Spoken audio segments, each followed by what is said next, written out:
Hello, Concede listeners. Welcome to a very special interview. I'm joined, of course, by Bodikus and Edelweiss, but we're joined by a very special guest, current designer at Team 5, former host of the Golden Wisp podcast, Alec Dawson, the man himself. How you doing, Alec? Good. How are y'all doing today? Doing okay. I'm actually a little disappointed, even though I know we're really excited to have this interview. We had to stop playing Hearthstone to do this, and that's kind of a Ah, real bummer. yeah. Um, We could all play Hearthstone during it too, if you wanted. it's the multitasking. I've been working on Polkelt Freeze. Can't multitask with that deck. It goes very poorly. It's fair. Yes. That's fair. But so we wanted to talk to you a little bit about Scholomance Academy, the best thing ever. The new expansion that's been out for 30 hours. Yes. Very new, very fresh. And it's kind of a crazy set. It's kind of out there. So we'll start with the big picture. Where did the concept of dual class cards came from? Where'd you get that Yeah, idea? of course. It's obviously one of the big things in the set, right? In Scholomance Academy, a bunch of dual class cards, and we decided this time, hey, instead of doing just a handful of them, we're gonna blow it out, right? We're gonna do 40 dual class cards and actually make it a pretty big portion of the set itself. So looking at dual class, it actually started back in Witchwood, I believe, but that was before I was on the team. And they played with those ideas a little bit. We returned to those ideas in Rise of Shadows, and we're trying to figure out, is it a legendary that allows you to add different class cards to your deck? And then we made this rogue deck that just had Fireball, and it felt a little weird when you're playing as your class, and all of a sudden you just see, wait, this is a druid. They just played Fireball. What's going on? Right? Am I in some crazy tavern brawl? Right? Um, but then we came back to Scholomance Academy. We knew what we were doing for the setting. We're like, all right, well, if we're going to do dual class, this is one of those moments that it's going to be available to us. It's pretty clean now, and we had added Demon Hunter, so we had some nice pairings that we wanted to explore a bit more as well. And then we just started at Priest and Warlock. That was the first place where we saw that overlap, right? Of what do these classes do? They're kind of opposites in some fashion, because they go up in health or down in health, and in various ways. And the shadow and light, a priest kind of has those elements as too, and Warlock can play off of that a little bit as well. And so we just started with that. And I think Brittlebone was one of the first dual class cards, and then we just started going, and that pairing, and then just a big circle, and then back to priest and paladin on the other side. Yeah, the circle's really cool, and honestly, if I want to play Fireball in my rogue deck, I'm going to do it with Zephyrus as Chad intended. That's the way to do it. That's fair. That's Yes. fair. But I guess the question is how much of this was a riff off of Mean Streets and how much of this was a new thing? Because Mean Streets has been a minute, and those tri-class cards were kind of, you didn't see the colors on the card, which the dual frames are, the art team did an amazing job with those, very expressive, and they even make weapons look better with just a single class frames. But Mean Streets kind of had that tri-class thing going on, and this feels like, I guess, a similar implementation, but also very differently done flavor-wise, and it feels like it adds more variety to gameplay as opposed to just these linear mechanics you can do in 3 different classes. Yeah, with Mean Streets, it was like, which faction do you belong to, and what does that faction overall, what is their mechanic, right? And here it's about playing with the mechanics from the different classes, like combo and overload, and what you may have in other classes, right? And taking some of those things and then combining them in interesting ways. Like choose one. With the treants, you can you make some that have rush or make some that don't, and you can overload to have that decision. That's an interesting thing we haven't done yet, right? So I think when we look at dual class, it has a different design standpoint and philosophy than what the tri-class cards did. We also just saw that opportunity, as I said earlier. Let's just go all the way, make it 40 cards. Let's make it one of the big elements of the set, make it really felt. Rather than, I think sometimes the tri-class cards, looking back at them, they're some of them are really powerful and nice to have around, like Kazakus, but doesn't feel like the environment necessarily changed because they were tri-class cards, right? And we wanted to make sure we had enough opportunities there to make it feel like, oh wow, this is a big new thing. This increases what I can do with my deck building, and that access to 14 cards makes it really nice in terms when you're going through deck and what you have available inside your class. That's really cool. So I'm interested because based on a response you said earlier, you were saying that you kind of already had the setting. So does that make it that you already knew you were doing like an academy setting, and then you just figured that dual class would fit nicely in that setting? What kind of brought you to the decision to add it to the set specifically? Yeah, so we were going to Scholomance Academy. We knew that we wanted to do that pretty early. So we pitched the set, And I think there was even seen some early mechanics that didn't make it. Studies actually, the very early iteration of studies in that original pitch. And then we're thinking about magic, and that's how we got the spell burst. And then thinking about, hey, we're going to school. Like, how do we going to group these things all together, right? How are we going to, what does it feel like to be like a warrior in school? What sort of classes are you taking? We started thinking about those elements, and then we're like, okay, well, we could have some professors that lead different classes and things like that. But we really wanted to, merge some of those. Like, what does it mean if you're taking the class of illusions under Jan Disparov, And I think Mage and Rogue kind of have a nice overlap there as well.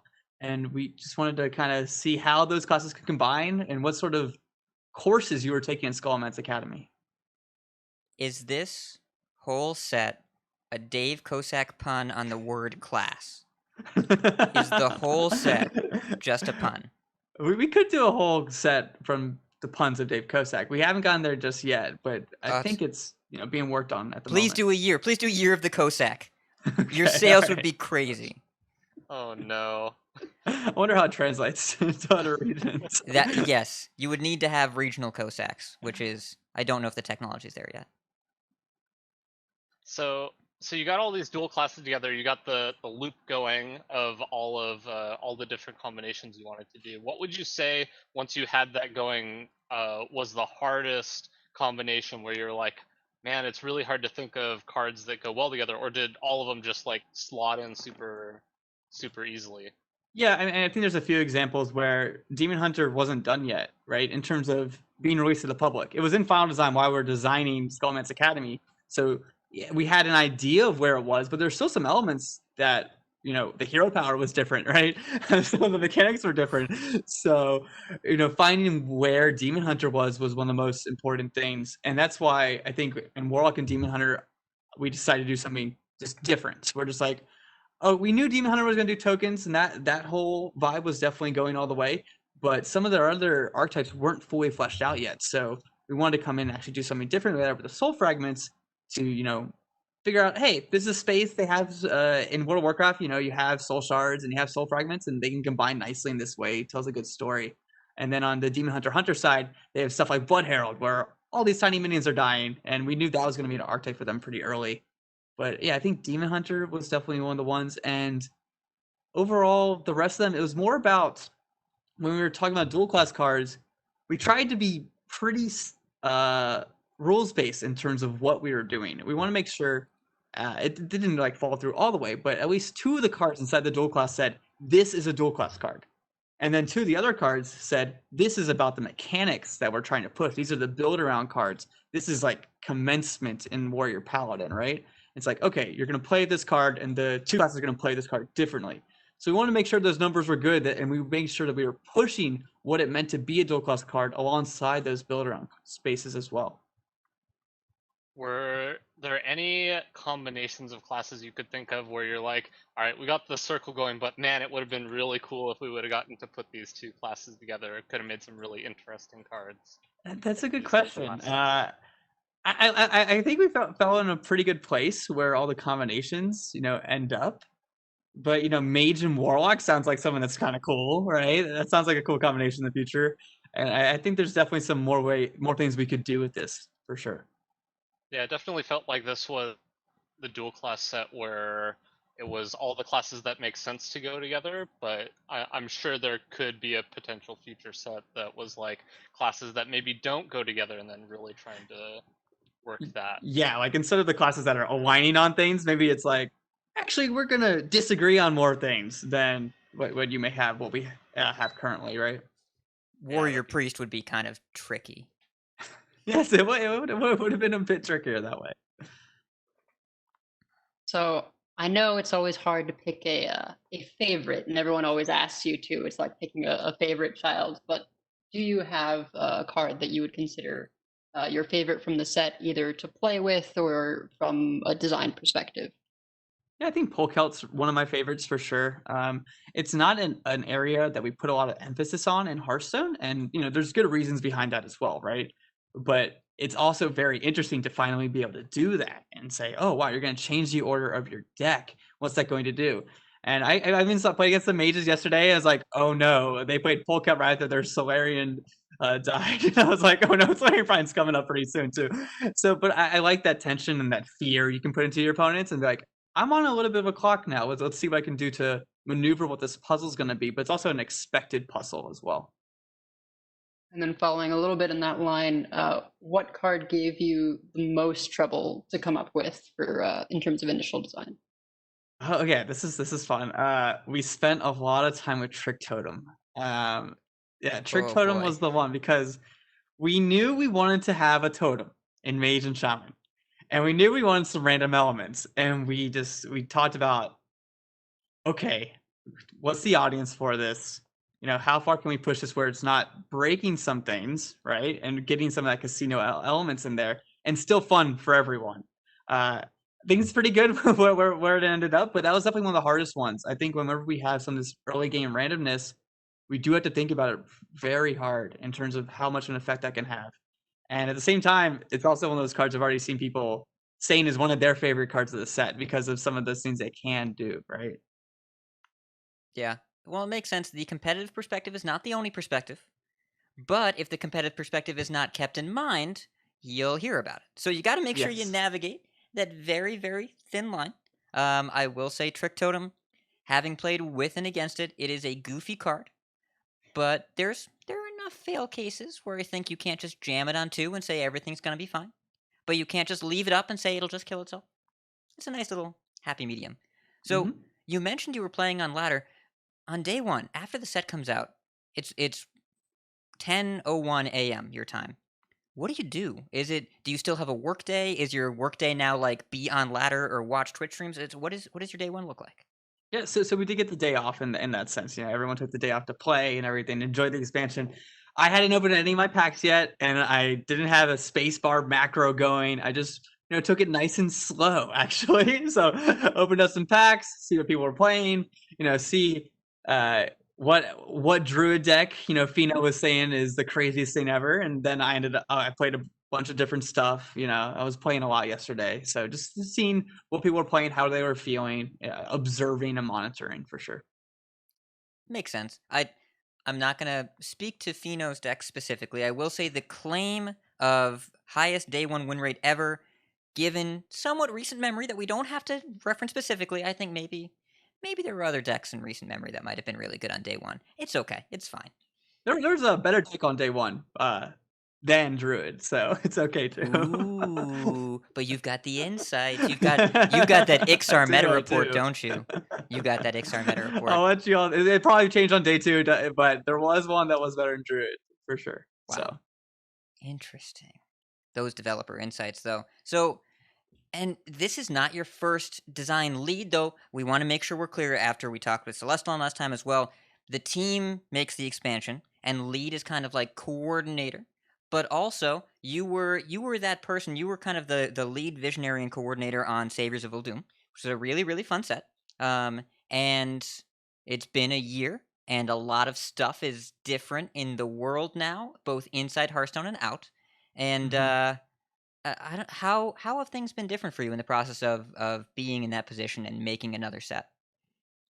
Yeah, I think with the first go around of Savers of Old Doom, it was the first time. It was a lot of learning experience in terms of, and at that time, Peter sort of guiding us, right, as we're all learning how to lead sets and everything, and getting all that knowledge. And it was kind of like leading with training wheels, almost in a way. And that's the way I like to look at it, at least. And where with Scholomance, it was okay. No, you've done this before, right? And now, so we all have a lot more experience, core wise, on that team in terms of leading sets for the individuals.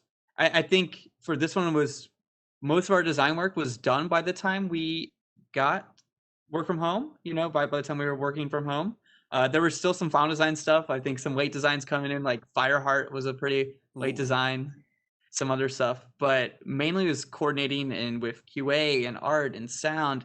And kudos to all of those teams that really step up and be able to deliver this expansion. And yeah, our team's been doing a great job in that sense. Working from home, Blizzard got set up pretty fast, and everyone's adapted really well. Yeah, it's been very So impressive to see, and there have been quite a few like media features since people have been working from home. It's I'm going to talk about this again. Luke and Hadija making that card back. Mhm. That was so Yeah, cool. that was awesome. Yeah. Yeah, that was definitely one of my favorite streams as well. So you mentioned that the initial was already done by the time we started all this quarantine stuff, but did the experience of the last couple expansions influence, I suppose, final designs decisions at all?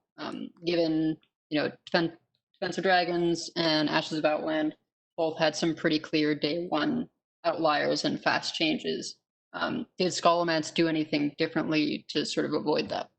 Yeah, I wouldn't say there's. I mean, there's things we've learned along the way. Obviously, I think with Skullmance, we for certain things we also had a bit more time too. I think sometimes that can affect things. Galakron came in a bit later than some other of our other designs, and there was a lot of development. And I really love where Galakron ended up, but when designs come later in final design, it gives some less room there to just sit with things, right? And it's not even the initial balance of cards where it's like, oh no, this is about right. Like that evaluation. It's like after playing with that card for 2 to 3 months and getting a lot of those games and getting some of those feelings, and that's where time can come in and help. So when you sit down and you get to play with some of the more major mechanics for a longer time, you get a really good feel for them.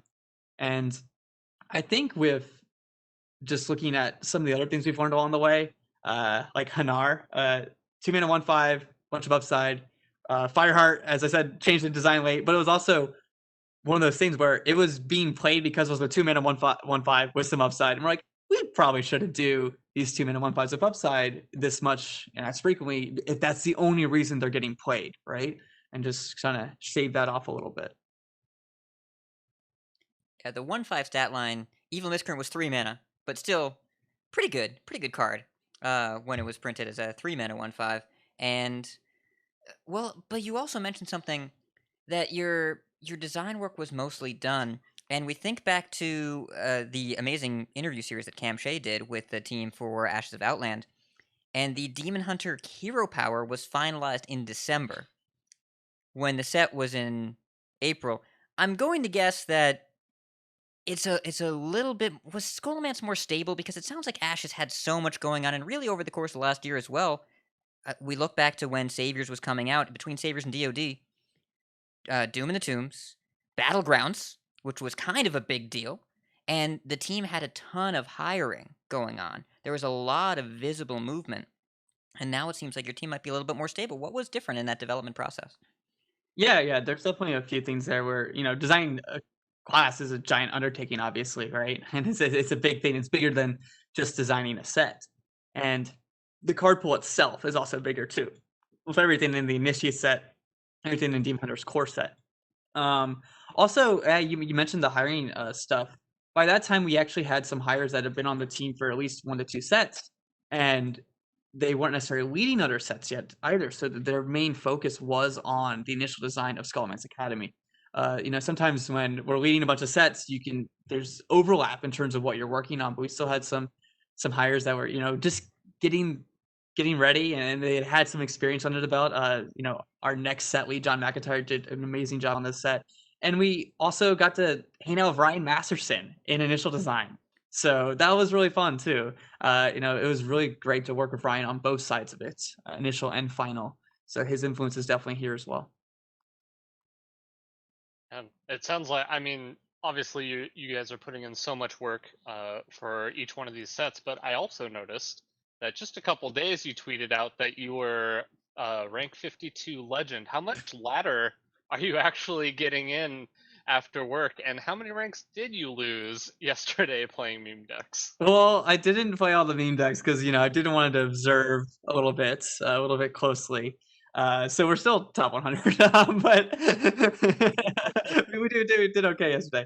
I play ladder quite a bit. I used to try to play Hearthstone every day, and just kind of it's nice when the first falls on the weekend where you can grind it out in a day. That usually, if it's gonna be a Tuesday, no, I'm probably not gonna play till that night, and there's gonna be 100 to 200 people in Legend already.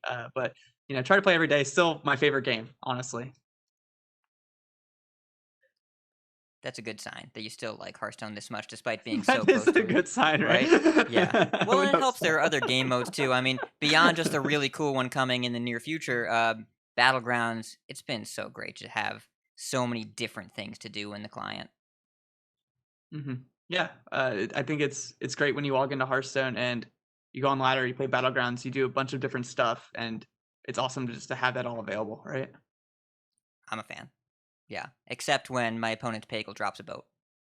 Not a fan. So I know you're interviewing not just with us, but I believe you're also interviewing with Blister Guy. And Yesterday, I think. Yeah. yeah. So Yeah. how has it been different for you in terms of transitioning into a role that is more public communication in the last month or two?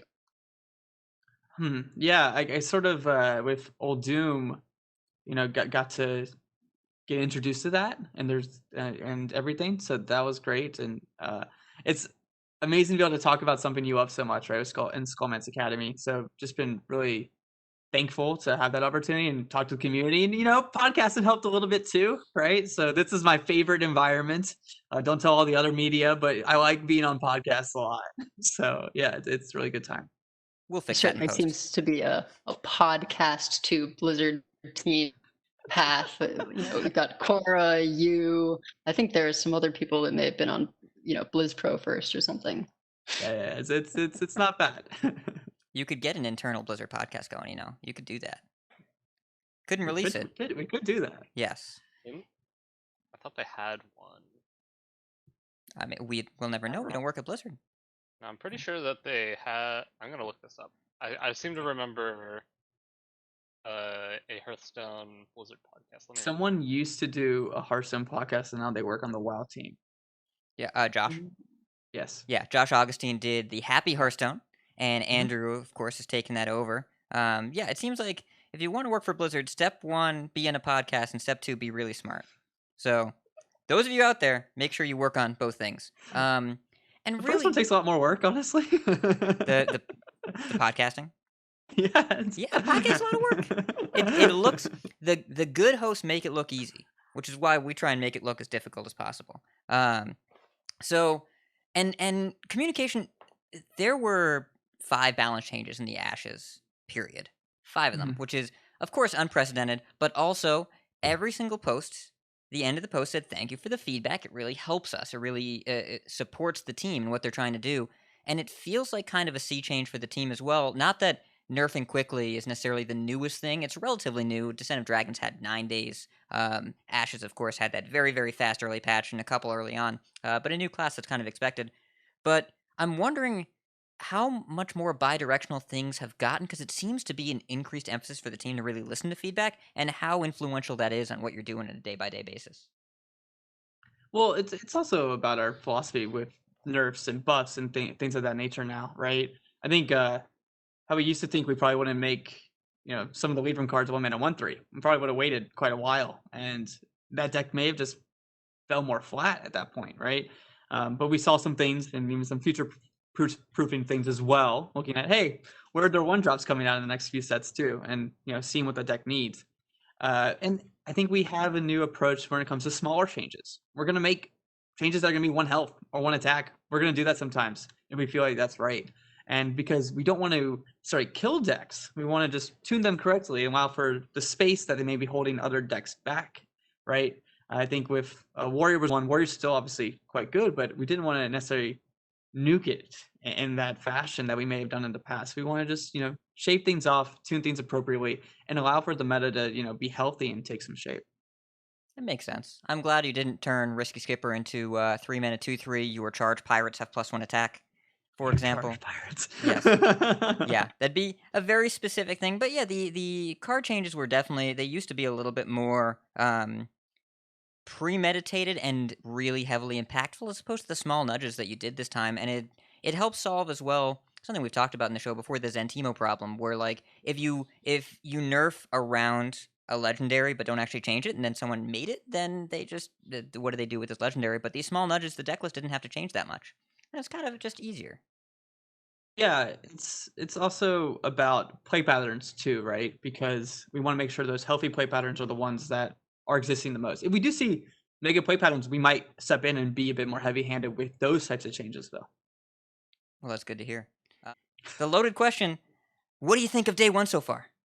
Yeah, I think it's been really exciting. My favorite thing is, hey, there's a ton of stuff. If you have a class that's your favorite in Hearthstone, there's a deck for you to play, right? And I think that's been really fun and engaging and awesome to see. I saw Paladin, I saw Shaman, I saw Rogue getting played, and like some priest, like everything, right? So I think that's just one of my favorite things to see as a designer is like, okay, if you're coming back to the game, what type of player are you? Is there something for you? And I think there's a lot of stuff here for you as a player, whether you want to play big combo decks, like, are you want to do some Mizaki OTK stuff with Mage? You know, or you want to do some aggro stuff? Hey, you can play Rogue, you can go face a lot, right? So I think seeing all those possibilities is really good, and just seeing them come to fruition instead of environments that may be held down by just a few decks. Are there any cards that you're not seeing a lot of people talk about that you're like, oh, people are sleeping on this card. People Hmm. should be trying it out. It's a little early. I don't want to influence it too much, right? But it was cool seeing like, oh yeah, one thing of High Abbess Aurora. There's some interactions that aren't fully realized, especially with Priest. So the text is a bit more vague in terms of what it can do, but you can do things like mind control, and it will target enemy minions. So there's stuff like that that people weren't necessarily talking about on day one. It's like, oh yeah, some of those spells that target enemies, they actually won't target Aurora. They'll go ahead and target the enemy if they have to, right? It is going to follow those restrictions. Yeah, same thing with like Shadow Madness, right? Yeah, exactly. But Tricky. my dream is to Psych Splitter. that's Oh, yeah. pretty good too. And then you Psyche have another splits one. off. You have your spellverse ready again, right? So yeah. Yeah, that's pretty solid. It's kind of like what people are doing with Omu Germination as well, except it's a lot faster because you don't have to get to 10 crystals first. Mhm. All right. Internal count. How many coins and lightning blooms have been fed to spell bursts by the team? I hope not too many. It was probably just our first playtest. Like Ceremonial Maul is one of those cards that you're like, oh no, and Kel'Thuzad himself, right? You're like, coin, shower death. Oh, okay. Awkward. Yeah. So they even say the voice line. There's a spellburst voice line for all the spellburst minions too, or at least some sound effect. So, but yeah, there wasn't too many early. We tried to make it very clear. It's like with the coin and prep things, people got a little used to it at least. That helps. I guess you do have a lot of rogue players on the team. Yes, yes, we do. Yeah. Well, and Spellburst we can talk about a little bit. I think Spellburst is one of the more elegant and replayable mechanics designed in a while. I don't know about the competitive impact, but just from a design perspective, it's not quite a battle cry. It's not quite a death rattle, and it can be really dynamic from game to game. And there's so much design space with it. How did Spellburst start? And did you all realize when playing with this, we can do anything with this card? We can put it on a weapon. We can put it on a minion. We can do whatever we want with it. Like Mhm. a card like Kel'Thuzad, the text of "if this spell killed thing, give me a minion" is so crazy. It's so, like it's out there, but it's really cool. Yeah, that was actually one of the earlier ones we played around with Spellburst. And how many of those cards did we want, right? We're like, I think one of the ideas earlier is like, give the spell lifesteal, but we didn't necessarily have the trigger of when Spellburst was going to occur yet. We were still deciding between whenever or after and where it was the most clean, right? And we decided after actually was the most clean in that regard. But we tried one-time triggers back in Ashes. It was called Bloodthirst. It was a Demon Hunter mechanic where if you dealt damage to the face with this minion, it would gain an ability, a one-time ability. They were very aggressive, but it created some very linear game plans, and that was the only type of gameplay that was available there, right? It was like, okay, this has to hit face. Going on turn one's obviously better. You just have that initiative, whatnot, things of that nature. And we came back and we're thinking about, hey, we're gonna do a set about spells. We need a mechanic that sells run spells in your deck and play up a bunch of spells. John McIntyre, one of our other designers, was like, what if we do it with that one-time trigger we had with Bloodthirst? We do on spells on minions. I was like, Yes, that's it. And very quickly we tried it out. We liked it. We think it's a very broad mechanic in terms of we make mechanics sometimes and we can see how broad the applications are. That's so good for us, right? So we could put on a ton of different stuff, tons of minions. We put on some weapons even, and we felt really good about it pretty early. I think there's some time where it takes players to learn. That's a one-time only thing. That was something that is new. So we did have to create some new iconography there, right, with the new trigger and stuff like that. So I hope we can explore that space even more in the future. We think that's a good space for Hearthstone to be in because it allows us to make effects that we can balance a bit better and have better levers on because we're expecting you to get it. And we do like that back and forth where not only can I just play a spellburst minion, trigger the spellburst, but I can also wait. I can pay something and kind of plan ahead. We think that's really good too. I'm interested about the card that actually has been out for the longest time from Scholomance Academy. Who came up with the idea for Transfer Student? Because that's just like an extremely fascinating card. Like we had Zephyrus, which was just something that people hadn't really conceptualized before, and now we have this new card, Transfer Student, that's got kind of a crazy effect that I don't know that most people would have thought of. Yeah, it's actually something. So a lot of times we go back while we're designing expansions. Sometimes we go back and look at some of the older ideas.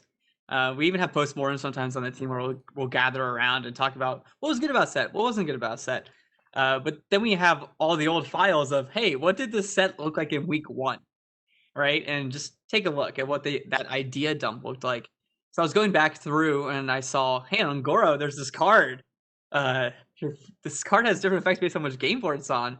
And I go over, I think, to Peter, and I was like, because he was one of the leads on Angora, I was like, hey, what's this? What happened? Why didn't it make it all the way?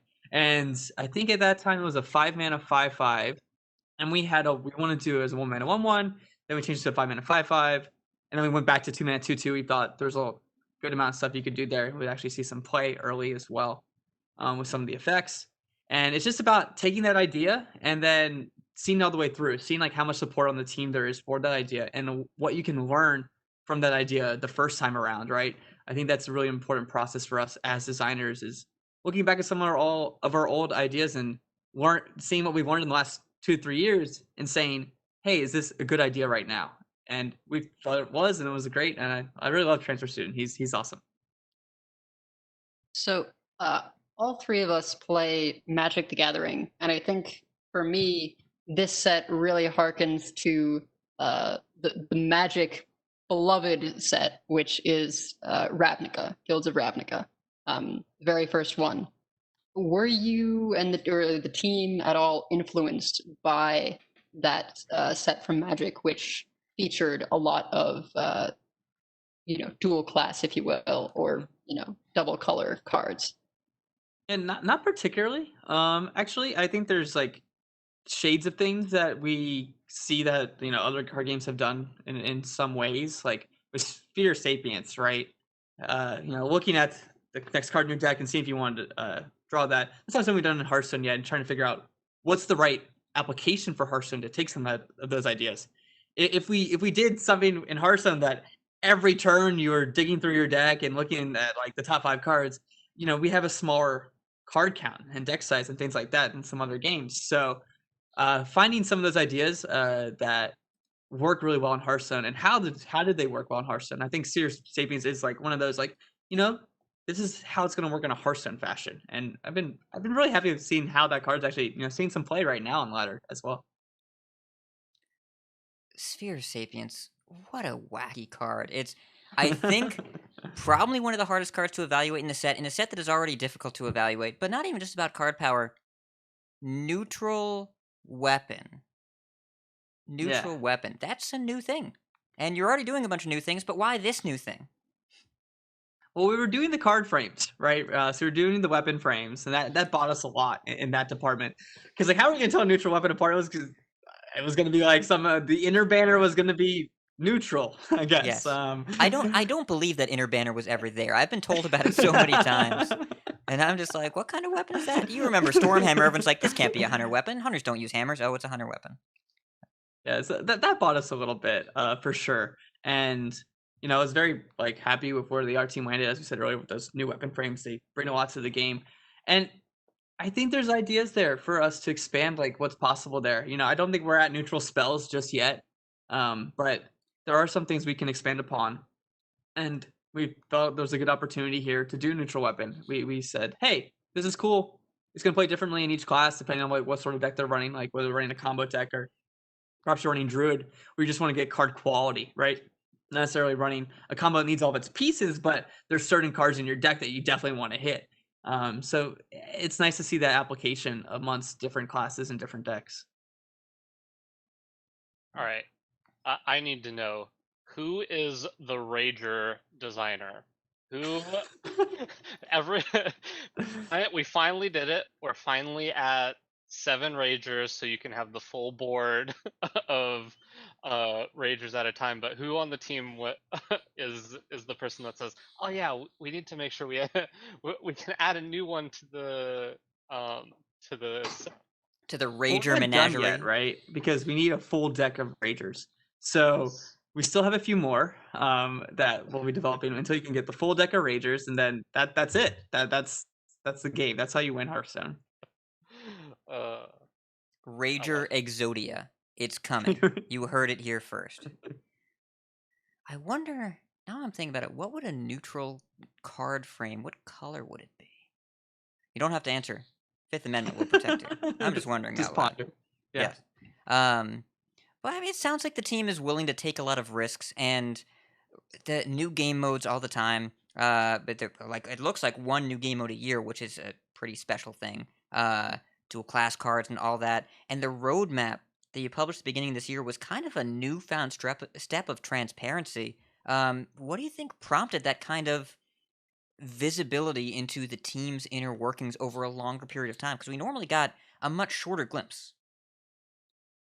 Yeah, it's a good question. I think, going back to some of that stuff like earlier in the year was like, this is what we're doing. Here's the roadmap. Here's what we're going to deliver on. Here's what you can expect is going to be coming to Hearthstone. And understanding from both sides, like from our side, like, what makes sense, right, in that year form. And also from the other side, like we want to communicate with our players and tell them like, look, Hearthstone, we're continuing to develop this game or to continue to put new content into the game. We're not going to stop, right? We want to keep enhancing not only the card sets and new game modes, but also the overall experience as well. So there's some things even later on this year that are going to touch on that too, and just keep making it a really good game experience. I think it's important for us to communicate with the community on that and show them all the cool stuff that we're going to be doing later on in the year. I'm really excited about stuff that's coming down the road for sure. Well, and you saw the community response that first year of the Phoenix reveal. Our show notes were 8 pages long for just the news. Just the news. 8 pages. And there was so much going on. It was overwhelmingly positive and overwhelming, period. Because you said, oh, hey, new class and also tons of other stuff. So, yeah. Really appreciate the work that the entire team is doing in letting us know and making sure that Hearthstone stays a really fun game for a while, for a long time. It stays your favorite game, Alec. I want to make sure it stays your favorite game. Yes, we've got a mole on the inside, making the game more fun. You're welcome. You're welcome. Yes. And we're about to wind down here. So, other hosts, any last words? And Alec, any last thoughts? All right. I'll let y'all go first, but you go. Nah, you talk. You talk more. We're fine. Okay, all right. Yeah, I'm just so excited to see day 1, day 2. Scholomance Academy. Very excited for it to finally come out. And can't wait to see what everyone develops and to see how the meta takes shape over the next few weeks. We're really excited to see what the players do with all the new cards. Yeah, it's been one of the most fun day ones I can remember in a long time. Played all 10 classes since the set came out. Played against 9 of them. Haven't seen any hunters yet. I know they're coming. And I have a spreadsheet with 72 deck lists, including the latest one from it's a rogue from Gallon. What a surprise! The newest hire on the team. You know what his name is. Edwin. Yeah. So Is it a face deck? Is it aggro rogue? there might be 2 secret passages. Okay. All right. There's a chance. There might be 2 pen flingers. Oh wow. Ooh. Because you know what pen flinger does? It goes face a bunch of times. Who Yes. do we have to thank for that gem? Penflinger has been my favorite card so far. I've been playing. I think I have like 38 games of Quest Shaman. Yeah, that one. I'm trying to think in particular, but it might have been one of Ryan's designs at that point. But we played with it a lot. It got iterated on quite a bit in final design as well. So there's a lot of hands on the card. But we started it as the 1 mana 1/1, and then we went up to like maybe like 2 mana 2/1, 2 or 3 mana deal 2 damage. And eventually we came back to the 1 mana 1/1. It's just nice that that's the way it feels, right? And I already saw the I think it was Clark Hellstream with that OTK. I was very impressed. So good stuff out there. The APM required for that is pretty next level. I don't have that APM. No. Yeah. Your internal nickname is not Alec Permanent. It's No, not. my APM is definitely Boomer APM. So That's it's okay. unfortunate. Yes. Well, that's gonna wind down our interview for now. So, Alec, thank you so much for coming out. Where can people find you on the internet if they want to talk to you? Yeah, I guess just on Twitter, GW_Alec. Always welcome to any sort of feedback about Hearthstone. Thank you all for playing and give us a ton of feedback. We always really appreciate that from the community. Yeah. Thanks, buddy. Yeah, thank you. And you thanks so for having me much. on. Seriously, this is a lot of fun. Yeah. Yeah, anytime you're always anytime you want to come in, you got some stuff. Every week. Don't Hey, you dare tempt us. Don't you dare. We would hold you to that. Yeah. I'll tell them to give you the green light. So we'll do it. But seriously, thank you, and hope enjoy the weekend. Enjoy day 2 of the expansion, and let me know if there's anything awesome that you end up playing with. Thanks, buddy. Absolutely.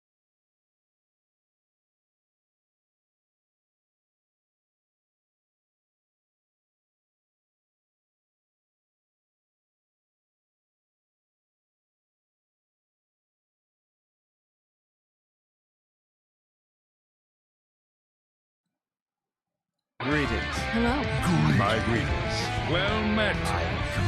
Greetings, traveler. Greetings, friend. The pleasure is mine.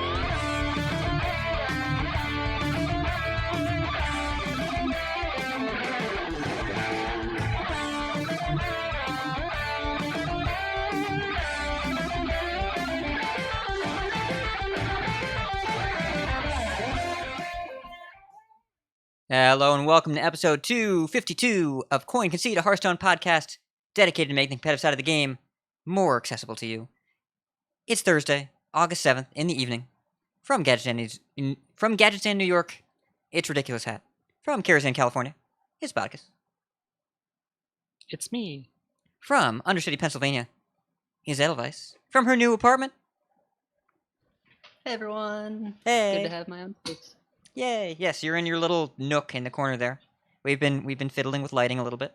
It's been fun. And listener, we have you all. Thank you so much for being here. We're supported directly by you. If you'd like to find out how you can show support and receive rewards in return, head to patreon.com/CoinConcede. And also support us by leaving an iTunes review. Totally free and really helps other people find the show. Big thanks to Kai O and Andrew Rem for being our newest patrons. Hooray! And also, huge thanks to Alec Dawson for making Scholomance Academy and then talking to us about it afterwards. Really great interview. You heard that at the beginning of the show. If you were watching on video, we just played it. If you're listening in audio, we just played it. Yeah. I don't know why I cared about the format. Everybody would have heard this already. So yeah, Alec, thank you so much for coming on. Blizzard PR team, thank you so much for letting us borrow Alec for a little bit. We're going to try and line up some more interviews in the near future. We'll see what happens. But we should talk about Life and Ladder because new set. What's going on? Edelweiss, you start. New place, new set, new hair. Who dis? Yeah, well, it's not new. I just like pulled it through the front of my hat. But Twitch chat is yeah, very we've, appreciative of the bangs through the hat look. and I'm very flattered. Yeah, we just moved in this past weekend, so I didn't get a chance to play in the Supergirl Gamer Pro. Lots of we hired movers, but even so, it was still a lot to do. Got internet going, electricity, and everything. Got the best internet that I could reasonably purchase. But my laptop was having some like overheating issues, and I managed to find this awesome guy who is like a middle-aged computer repair guy, and he fixed it for like $50. Turns out it just had a whole bunch of dust piled up in there from my using it basically like all day, every day for the past year and a half. So yeah, glad to be up and running again. Hooray! Computer seems important. Bodicus, how about you? How's your life and ladder? It's going all right. I mean, I played a bit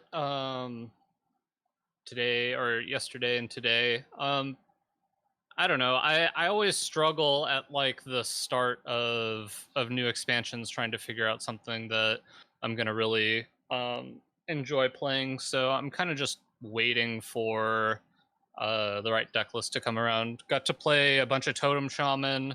That seems pretty strong, but has all the same Totem Shaman things that it had before. Where if you don't get on board early, then you kind of just die. And it has a lot more tools now to help you get on board early. What is it? The guide, tour guide, Ooh, has yeah. been a huge help to that deck, and lets you be a lot more explosive early. But also, it seems like people are playing a lot more aggressive decks, so it's also hard. At the same time, it's also harder to get on board because you don't really have the same like catch-up mechanics to like get cards back after you kind of dump everything. But Lightning Bloom seems really key in that deck because it kind of helps you solidify a board super early. And can lead to some really gross turns. Like right as we were playing the interview, I got to have a turn 3, or I just know that I got out the the new totem, the dual class totem, and I in the matter of 2 games we saw the high rolls and the low rolls very quickly, because in one game it just kept casting buffs on all my minions and my opponent died on turn 4, and in the other game it cast a bunch of stuff that killed my own minions and then a Plague of Flames eventually, which also killed all my minions. So, there's a Trick Totem is tricky, but if you look at the stats, on average it does something good for you. So it's probably worth playing most of the time, but does have those kind of crazy swingy games like I had. It is definitely a card that is not designed with the competitive mindset as the key focus. It can be strong, but it is highly variant early game and has too big of a pool to really be dependent on to do any specific thing. But it can be decent, and it's a goofy card, right? You're not intended to put it in your deck at the Masters Tour, but you are intended to put it in your deck if you want to have a good time. Exactly right, Washington. It's a slot machine, as they said in chat, and I agree. It was pretty funny to be overloaded for 5 on turn 2. Yes. Due to Trick Totem casting a lava burst at my opponent's face. That account is deep in the red, but they can only overdraft you once, I guess. Yeah, as for me, Bodicus, I know that you were waiting for something to solidify. That's not me on day 1. No, on day 1, I am playing everything. I have played 60 games since the set came out, and I have done, I think, only 1 podcast since then, but 2 streams, including a really fun co-op this morning with Bodicus. And I have played all 10 classes, and I've played against 9 classes. Oddly enough, have not played against a regular hunter in 60 games, but every other class I've seen. The format seems pretty wide open. There are a couple decks that are definitely like in contention for stronger synergies that are a little more obvious. Druid comes to mind yesterday, and Mage comes to mind today. But there hasn't been anything that's really been overwhelming, and I've been competitive with all sorts of stuff, and I've been non-competitive with all sorts of stuff. It's been the kind of day 1 that I've been hoping for since Saviors of Old Doom, since the last time we had a 5-set meta, and it's been everything I was hoping for. So really having a good time just figuring stuff out and trying new things. And I will say, The Mozaki OTK Mage, I'm bad at it, but the game that Bot and I had earlier this morning, where we played 4 arcane missiles that all had more than 10 missiles, was glorious. Glorious. Really enjoyed it. Yeah, that deck is that deck can be kind of complicated, but also very powerful. And when piloted correctly, I think definitely a top contender in the meta. Yeah, we didn't pilot it correctly, but we got there anyways. It's fine. I will call that deck, the kids these days, they call that Big Brain. That's what we're going to call that deck. We're going to call that a Big Brain deck. That's what they say over at twitch.tv, or so I'm told. So, but the entire episode today, well, we start off with this awesome 45-minute interview. All we want to do is talk about the cards, talk about the new cards, talk about the new meta. So we're going to do that all episode long today. We're going to start with some news. Let's jump right in. Gadgets and Gazette always gets the scoop. All right, so not a whole ton of news today, but I mean, obviously the biggest news is that Scholomance Academy is live. Yay!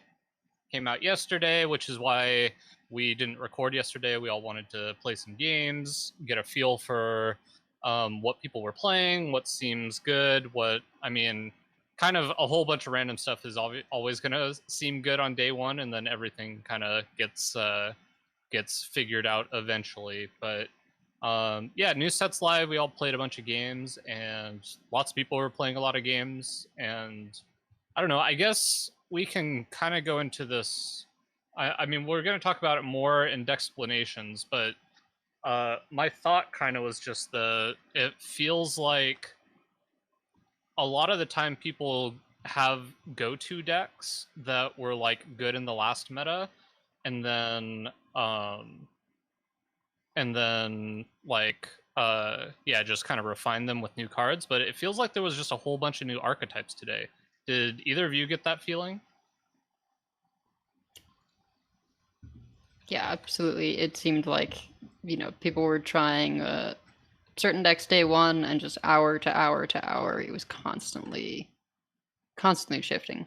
I think I've seen so many versions of even the same decks, whether it was like pure paladin or aggro rogue, or even the druids, which have the same core of cards mostly, but all kinds of variations. I think the meta is just in this constant state of flux, and honestly, there's so much that feels viable that it's hard for me to imagine this meta really settling. I think there's just so much to discover.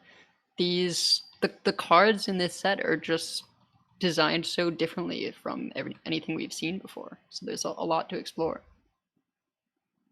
Yeah, it's the 4-set meta we talked about a little bit. It felt almost incomplete at times, right? Demon Hunter and Warrior felt pretty fully realized, at least the decks did, but there were a bunch of half-finished things. Pure Paladin felt like it just needed more cards.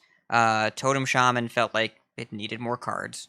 And you can really see that they kind of took the strategy, or maybe what the decks they want to look like, and carved it into thirds and split it out over 3 pieces. Except they needed a Demon Hunter to get something cohesive early on. So they put all the Demon Hunter aggro cards in the first set. And I'm glad, like we heard in the interview, that they moved Spellburst away from a Demon Hunter go face mechanic, because that would have been a little sketchy. But also, we got to do the things that were almost good enough last set. And also, they printed some really cool strategies. Soul Fragment's completely self-contained. I think spell damage is pretty heavily focused in this expansion. And, Bodicus, to your point, the last week of Ashes, I saw a lot of Highlander Hunters. In the past 60 games, not a single one. Not a single Highlander Hunter. And in fact, I was thinking about this earlier today. You know what card I have not seen played by my opponents once in this expansion so far? Zephrys. I have not seen a single Zephrys. And that feels crazy to me. Not going to say that Zephrys is bad. It isn't bad. It's still a very strong card. But I haven't seen it yet. There are so many strategies that are available now. You don't have to just go Highlander to get the highest possible payoff. And in fact, it feels like decks are being rewarded a little bit more for consistency, for doing the same thing, as opposed to hoping to hit Zephyrus on curve. Now, we will see Zeph again. For those of you hoping to not see Zeph again, it's day 2. You'll see him again. He's good enough, but just not yet. Yeah, it's just been, it's felt different, and I don't know how much of that is that it's actually different from other releases and just the feeling that it is, but I've kind of enjoyed it. It's despite not really finding the deck that clicks with me, doesn't mean that I don't think this was a hugely successful release, and I look forward to see where things end up landing and see if anything ends up getting nerfed. It's definitely way too early to tell. Thankfully, we don't have anything that stands out as much as Demon Hunter did. I think there are classes that definitely stand out as potentially problematic. I don't want to say they're definitely problematic. I think there are certain things that feel quite strong, and I could definitely see in a couple months after it solidifies as potentially being too strong, but also it hasn't felt like egregious. So overall, I think it's been a pretty successful launch. This is the kind of day 1 they needed pretty badly, right? Because the fact that we can see powerful things happening, but don't know what the best thing to do is, and there are a lot of different options in every class, is very different from, I'll say, even the past 2 expansions, right? Because I think we knew there was fear that ended up being justified from the preview stream for DoD, because we saw Galakron Shaman for the first time with 1 mana Glacial Shard with Rush and 5 mana make 2/2/1s and then hit people with 8/8s and a big thing, and then Shudderwalk. We kind of knew that was a good idea right away, and it was. And then with Demon Hunter, we kind of knew what was a good idea right away, and it was. And now we're seeing what makes sense in Druid is probably the example that we can use right away. We're seeing what makes sense there, play all the ramp cards together. But it's not really anywhere near the same level of dominance that we saw before. It's really, I don't think it's even close to day 1 Demon Hunter. And no, and that's also wonderful. like a lot of people are playing aggro, and I don't feel like, yes, it is a side effect that they're playing aggro because people know that Druid is good, and then aggro is probably on very good against Druid, but also aggro got so many tools, it makes sense to want to play it. So it's not like we're forcing something to react to a meta because something feels super powerful. It's we're using new tools to play new decks that they were obviously pushing and trying to be relevant in the meta. So it feels much more what's the word? It feels much more Organic? Yeah. It feels like we're supposed to be doing that instead of we have to do this because we're responding to, like when we were playing before they nerfed Sack Pact, right? Everybody was playing Sack Pact because they felt like they had to be able to have a chance against Demon Hunter. Oh yeah, That's it was like an it was old warped. card. It wasn't intended to do that, right? Now we're just playing aggro because aggro got a bunch of tools and it's good against something that's powerful in the format. So Yeah, and it's fun, and we can play it. And Control will take a little bit while to take shape, but good friend of the show, even though what he did might change that status, just hit Legend with a full-on Control steal your stuff priest, and we love him anyway. But even on day 2, you can play Control now. If you want to Mindrender Illucia people, and that's a card that we'll talk about that extensively in Decksplanations. But if you want to pick apart the Druid and Mage decks and then grind everybody else into dust with your Thought Steals, you can do that too. If you want to Dimensional Ripper out Rattlegorse, you can do that too. It's a very, very strange thing that everything seems to have some level of viability, and there's no immediate direction that we're all supposed to be going. Because like you said, Bot, on day 1, it was so unhealthy that the best thing to do was unearth a classic set design mistake to prey on demons. That felt pretty gross, and there's nothing really like that right now. Yeah, I think it's important that the, quote, best deck in Druid is very much counterable, which both Shaman and Demon Hunter really on release didn't feel like you could effectively counter them. But if you want to beat Druid, there's definitely strategies you can implement, and they will have some hands that it may feel, like there's nothing you can do against them, but that's not going to be the majority of hands. And so if you want to play some flesh golems with Masochist Zoo, or if you want to get in there with some aggro rogue with sap, or I've been playing quest shaman with double cult neophyte and devolving missiles, there's options for you to be able to beat the druids. And I think the Mozaki mage does fairly well just because of the number of board wide freezes, and then eventually you go off and just murder them in one turn. Yeah, I think decks that either get in before guardian animals comes down, or makes it so that when they play guardian animals they don't have anything to attack, it probably does quite well against Druid, because it feels like you really want to get the Twilight Runner in play and attack with it right away, and not get it removed with something like a Shadow Word Ruin or something like that, because you really rely on the card draw in Druid to be able to enact your plan of drawing through your deck and playing a bunch of powerful stuff. But yeah, overall successful release. We'll talk a little bit more about specifics when we get into Decksplanations, but just wanted to kind of talk about the vibe we had of the new set. And just a couple little notes here. There was a bug with Mindrender Illucia. I fell victim to this yesterday in the Priest Mirror. What would happen is if the Priest player played Mindrender Illucia and then played your Galakron, regardless of what class you were playing, when the decks swapped back, they would swap twice. And so yeah, you would end up with your opponent's hand and deck, and it just so happened that in that game that I was playing, I lost handily because they had already played their Galakron, and then they took my Galakron, and then they also had no cards in hand, so they gave me back their no cards, and they had like all 8 of my cards. So it's been fixed, thankfully, and people can go back to mind-rending people and having the outcome that is the designed outcome, I guess you could say. There's also going to be, looks like it's probably coming out.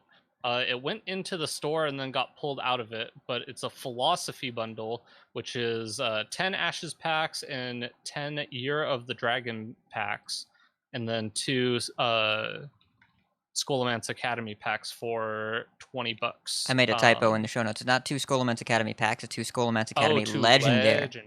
Yeah, they actually just give you 2 legendaries from the new set, which is pretty rad. That's a really good deal for $20. Like, normally it's just 20 packs, right? For $20.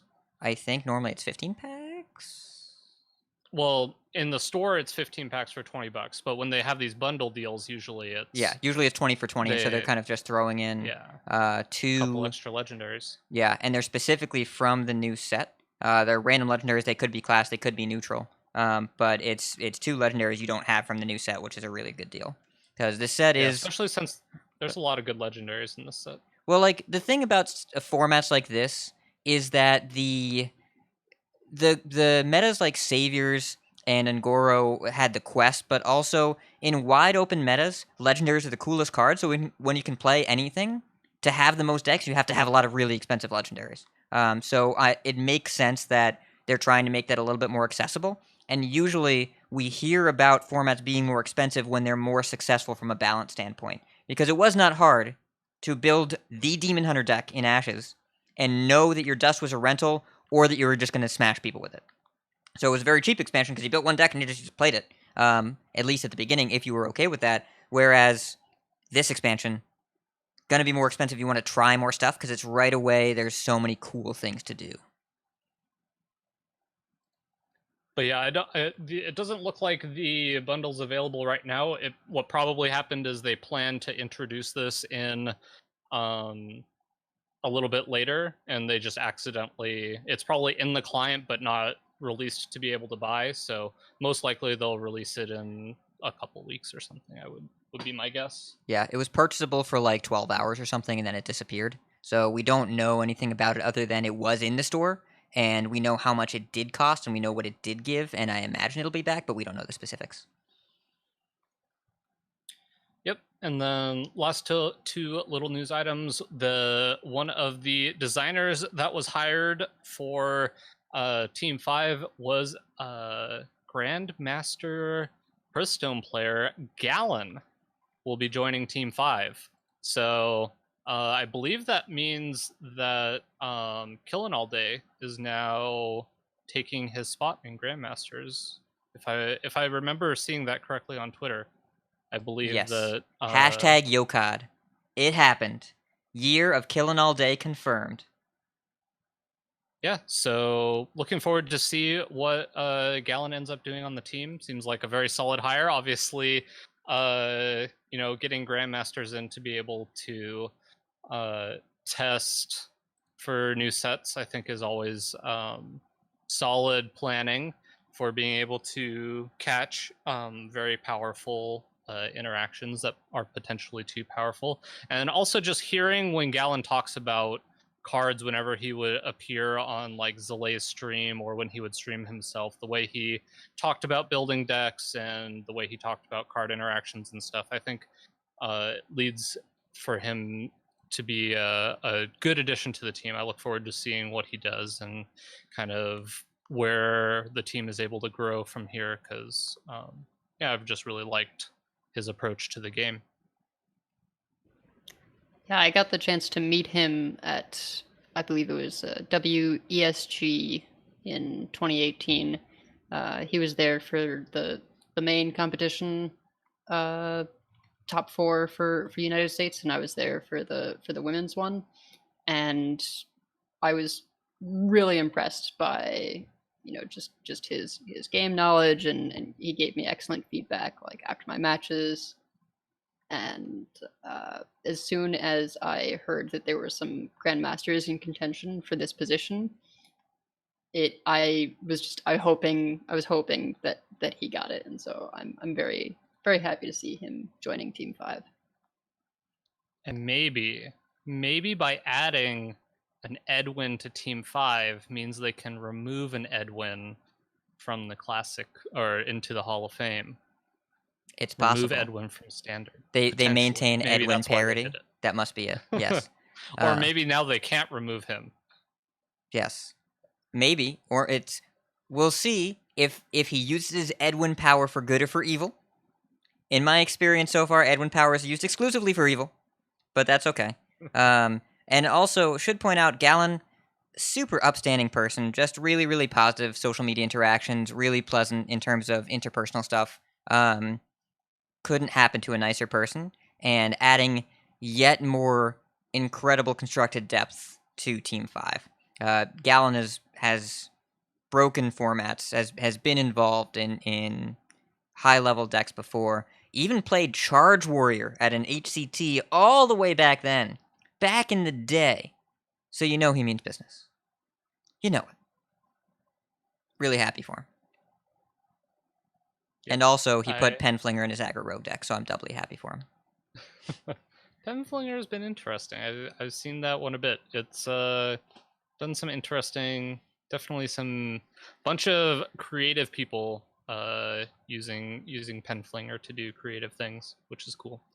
And then we had one last little news item. I'm going to throw this one over to Hat actually to talk about, because while I know a bit about it, I'm not quite as informed as him, and he's also better at words than me. So have him talk about the last little news item we have. So, Blizzard employees have anonymously internally compiled a spreadsheet of their wages, because there's kind of an internal issue right now. Orange County, where they live, it's very expensive, and the pay does not seem to match the cost of living there. and many high-level Blizzard employees are switching companies. Particularly, many of them are moving to Riot Games, the maker of League of Legends and Legends of Runeterra, and doubling their pay while staying in the same area of the state. And Blizzard employees put together this information, sent it along to upper management that their mentors are leaving in droves, and that they just want to be paid appropriately for their work. So we're not political scientists or union organizers or wage analyzers, whatever. But we do know that we have friends at Blizzard. They make a fantastic product. They deserve to be compensated for their work, and we hope that the Blizzard employees are able to be appropriately treated by management. We don't want to go crazy in depth on this here because we're not subject matter experts, but we do know that getting paid for hard work is a good thing, an important thing, and Orange County is stupid expensive. So I really hope that employees can get by without needing to without needing roommates or long commutes or whatever. Yep, that's seconded. And yeah, so I mean, that's mostly all we had for the news. I'm really excited to get into some Decksplanations about the new set and all the new decks and everything. But before that, why don't we do a quick little section on the tournaments over the past week? Okay. It's the grand tournament.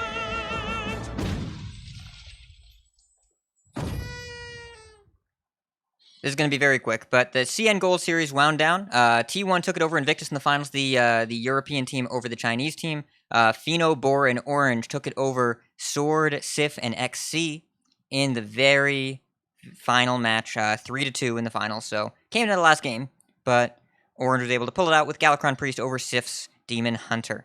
That was played in the Ashes patch, so it was exciting gameplay. It was well commentated. That final match was commentated by Galan Language Hacker. You love to see it. But it wasn't with the new cards, so, you know.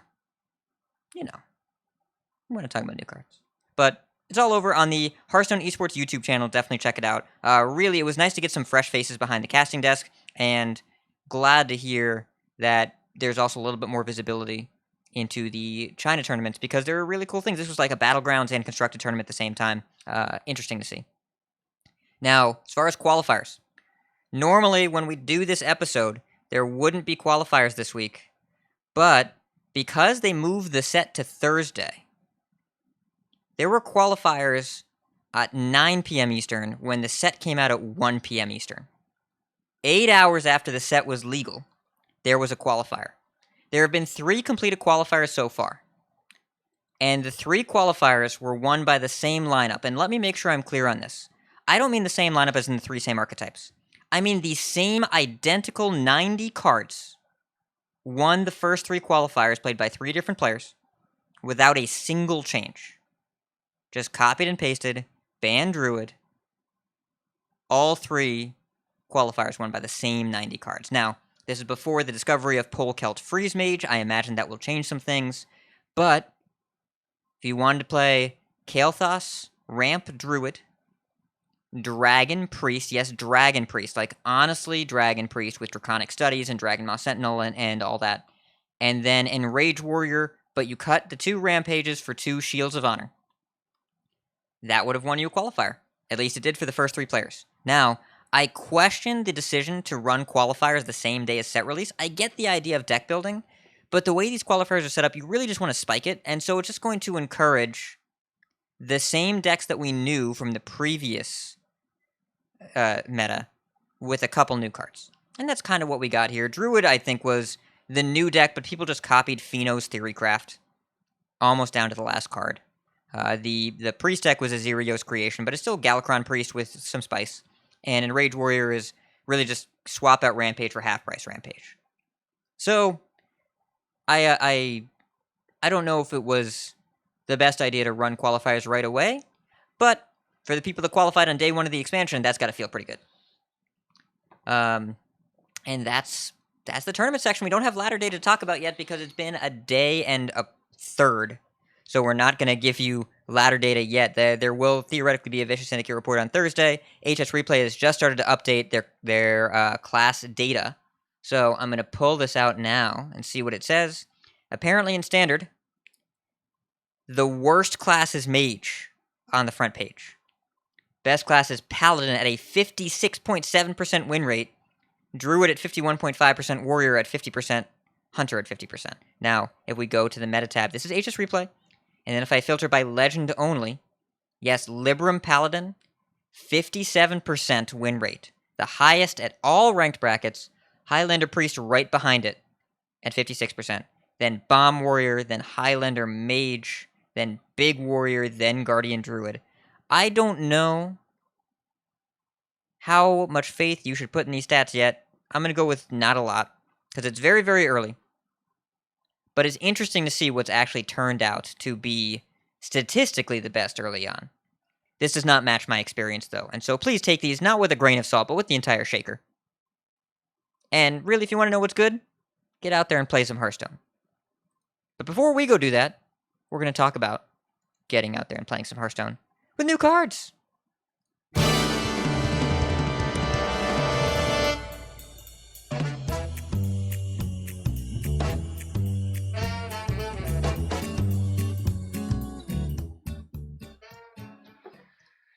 So, new expansion! Yay! I think this is probably my favorite Hearthstone expansion ever. Ravnica was one of my favorite Magic expansions, if not my favorite Magic expansion. This is really giving me those vibes.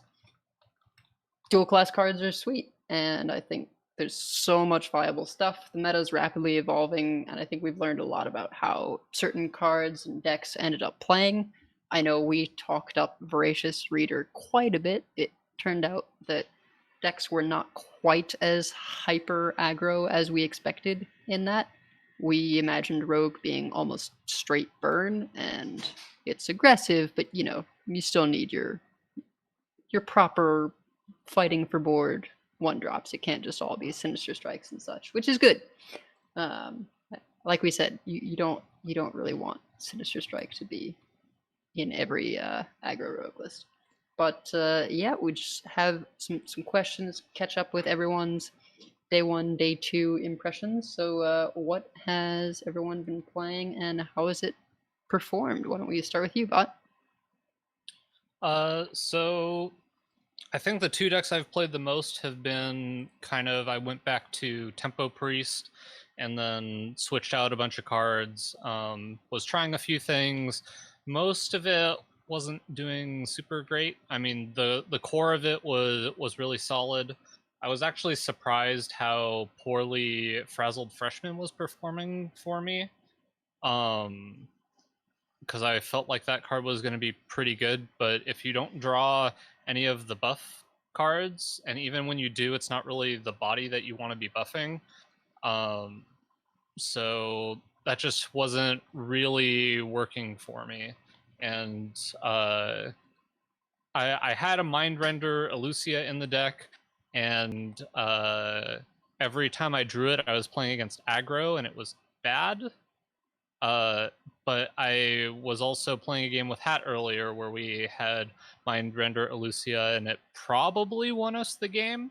I'm not really sure how that game would have gone had we not had it, so I don't know. It seems it's a card that I'm still unsure on, but yeah, I don't know. I feel like there's definitely going to be a build of Priest that probably works for people. But what I was playing felt good, but not great. And then the other deck I've been playing a ton of is Totem Shaman, and definitely Tour Guide makes that deck a lot better than it was, and also Lightning Bloom obviously gives you some pretty big early game high roll turns, which is kind of what that deck does. So don't know that I have a great build for that deck either, but it's kind of interesting. I think the only other deck I really put time into was aggro Demon Hunter, and that plus Voracious Reader was very good. I just played Voracious Reader and Skull of Gul'dan were my card draw spells, and then quite a few 1-drops and the usual high-powered suspects as 3-drops, and that was also doing fairly well for me. But I don't know. I just kind of haven't found my footing. I haven't found the deck like last expansion when I first played Totem Shaman, and it was so crazy. And now it's obviously more powerful, but also it's kind of it's a similar deck with just more power. And then I don't know. I just haven't found the new deck that I'm gonna be all about. Fair enough. What about you, Hat? So I looked at my stats. I have played 60 games, and I have not played more than 9 games with any one class. So I like Hearthstone. Hearthstone is fun. I am 5-4 with Druid, but I think 2 of those were with Turbo Druid, which I am super not convinced on. 2-2 with Demon Hunter. I am not convinced on Glide. I do like Reader, but there are a lot of sketchy builds out there. I think True Aim and Kreen and Demon Hunter are not as great as I expected, at least not in this meta.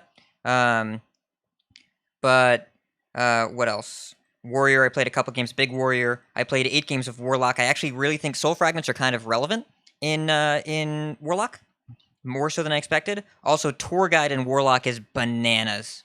Oh man, that card is so good in Warlock. I know it's really good in Shaman too, but really enjoying that. And Void Drinker is a thick minion.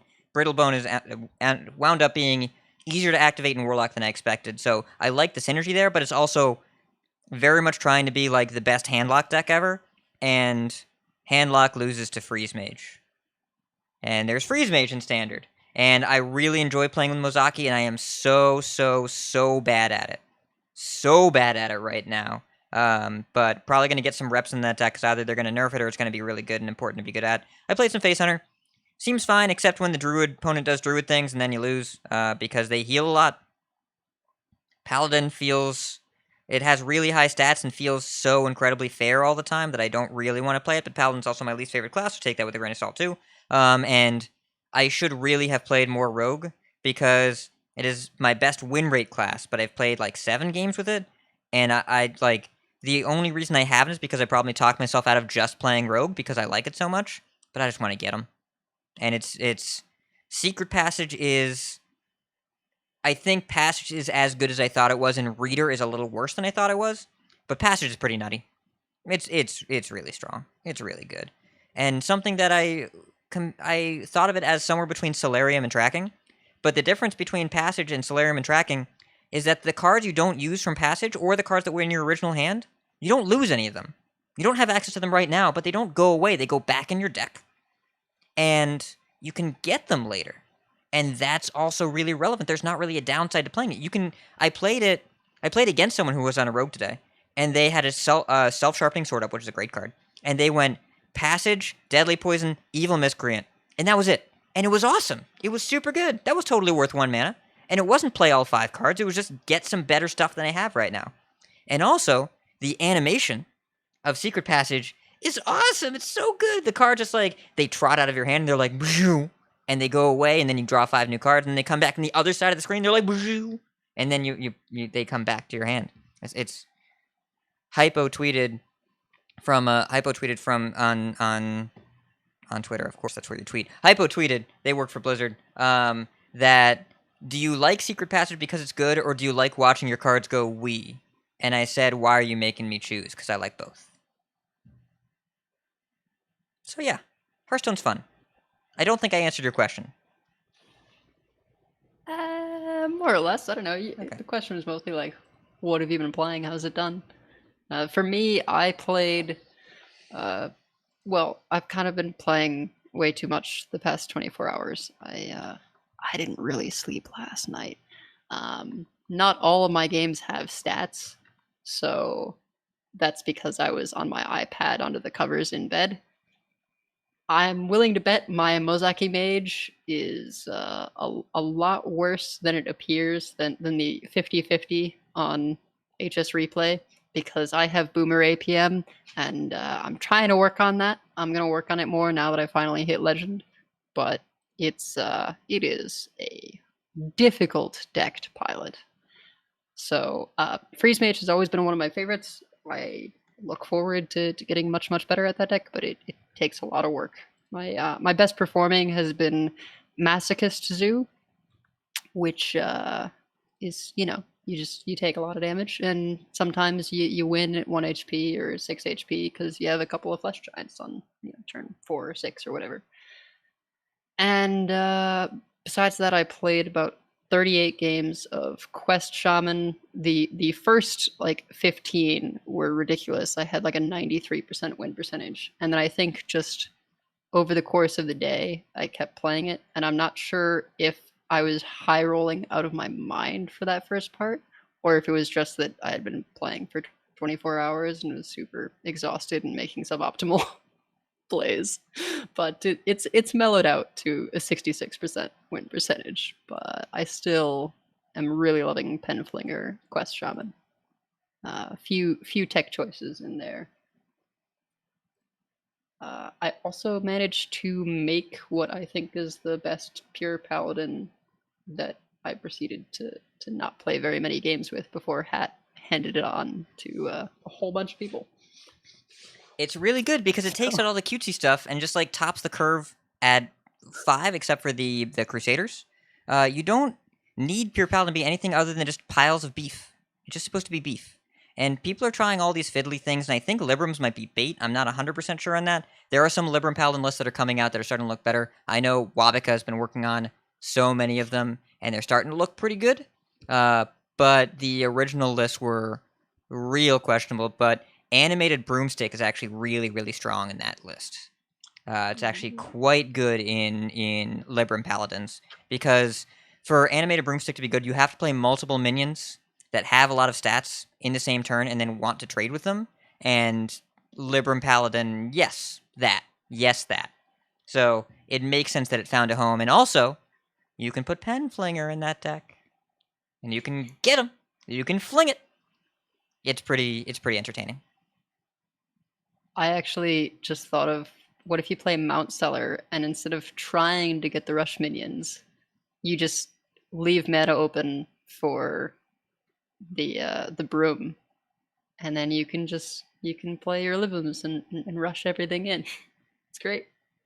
Yeah, you could do that if you wanted to. Also, I think in this particular case, Animated Broomstick is very good with Imprisoned Sungill, the Dormant Murloc, and also very good with Devout Pupil, the Paladin Thing from Below. So you're also able to kind of cheat mana cost a little bit, and this deck plays 2 Salad's Prides, which I did not think I would ever see in a constructed deck. That's spicy. Yeah.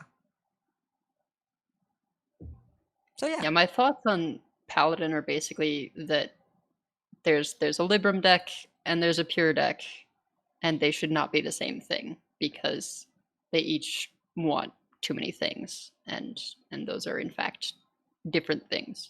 Like the payoffs for running Libram of Wisdom are not in Paladin, they're in neutral cards. Yeah, I think that's true.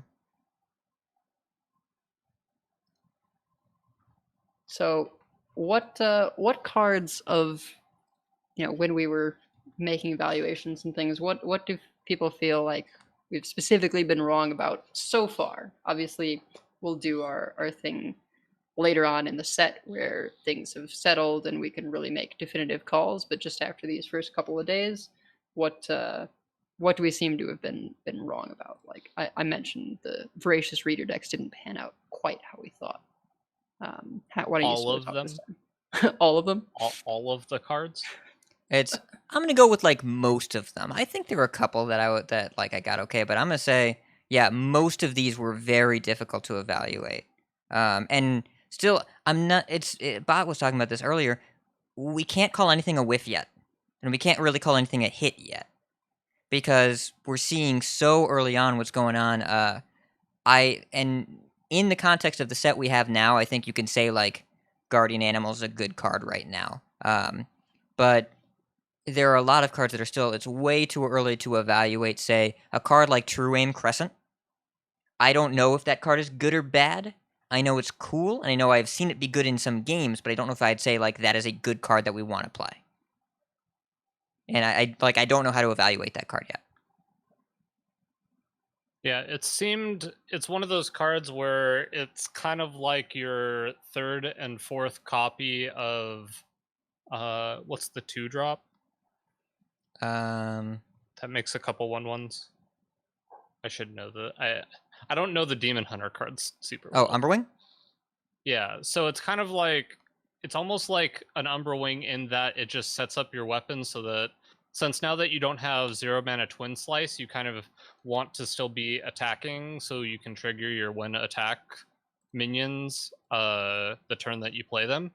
So it kind of fills that spot while also having kind of interesting other use cases, but also it does things that maybe you don't necessarily want to do because because then if you have to trade with minions, sometimes then your minions end up hitting stuff you don't want to. So I think it has a place, but probably not in every list.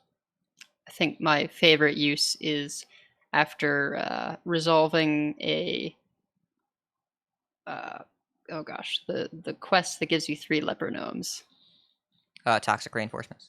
Yes, toxic reinforcements. After finishing up that quest, use the Truim Crescent to just like immediately launch all the leper gnomes in. Oh, it's so beautiful.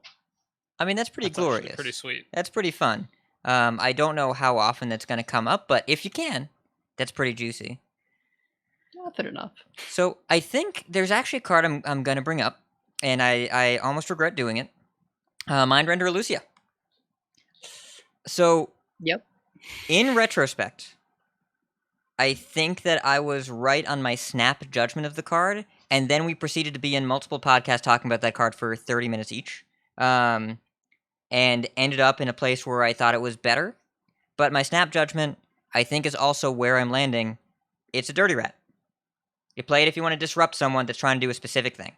But the playing it for tempo idea, this meta is so fast that if you try and play it to disrupt a person that has stuff on board, you will get hit in the face. And also, that means your priest deck cannot play expensive cards because then you get hit in the face. So you have to play cards that your opponent can cast, and then your opponent top decks your Apotheosis and get you with it, and then you lose the game. So my first impression was, this is a legendary Dirty Rat. I tweeted about it. And then we talked about it for like an hour. And then we're like, okay, good tempo card. You can steal the coin. You just play it on 2. They can't do anything. And now we're back to, well, it's good against Druid early to steal their ramp or their 0 mana spells. It's good against Mage to disrupt their Sorcerer Apprentice combo. It's a Dirty Rat.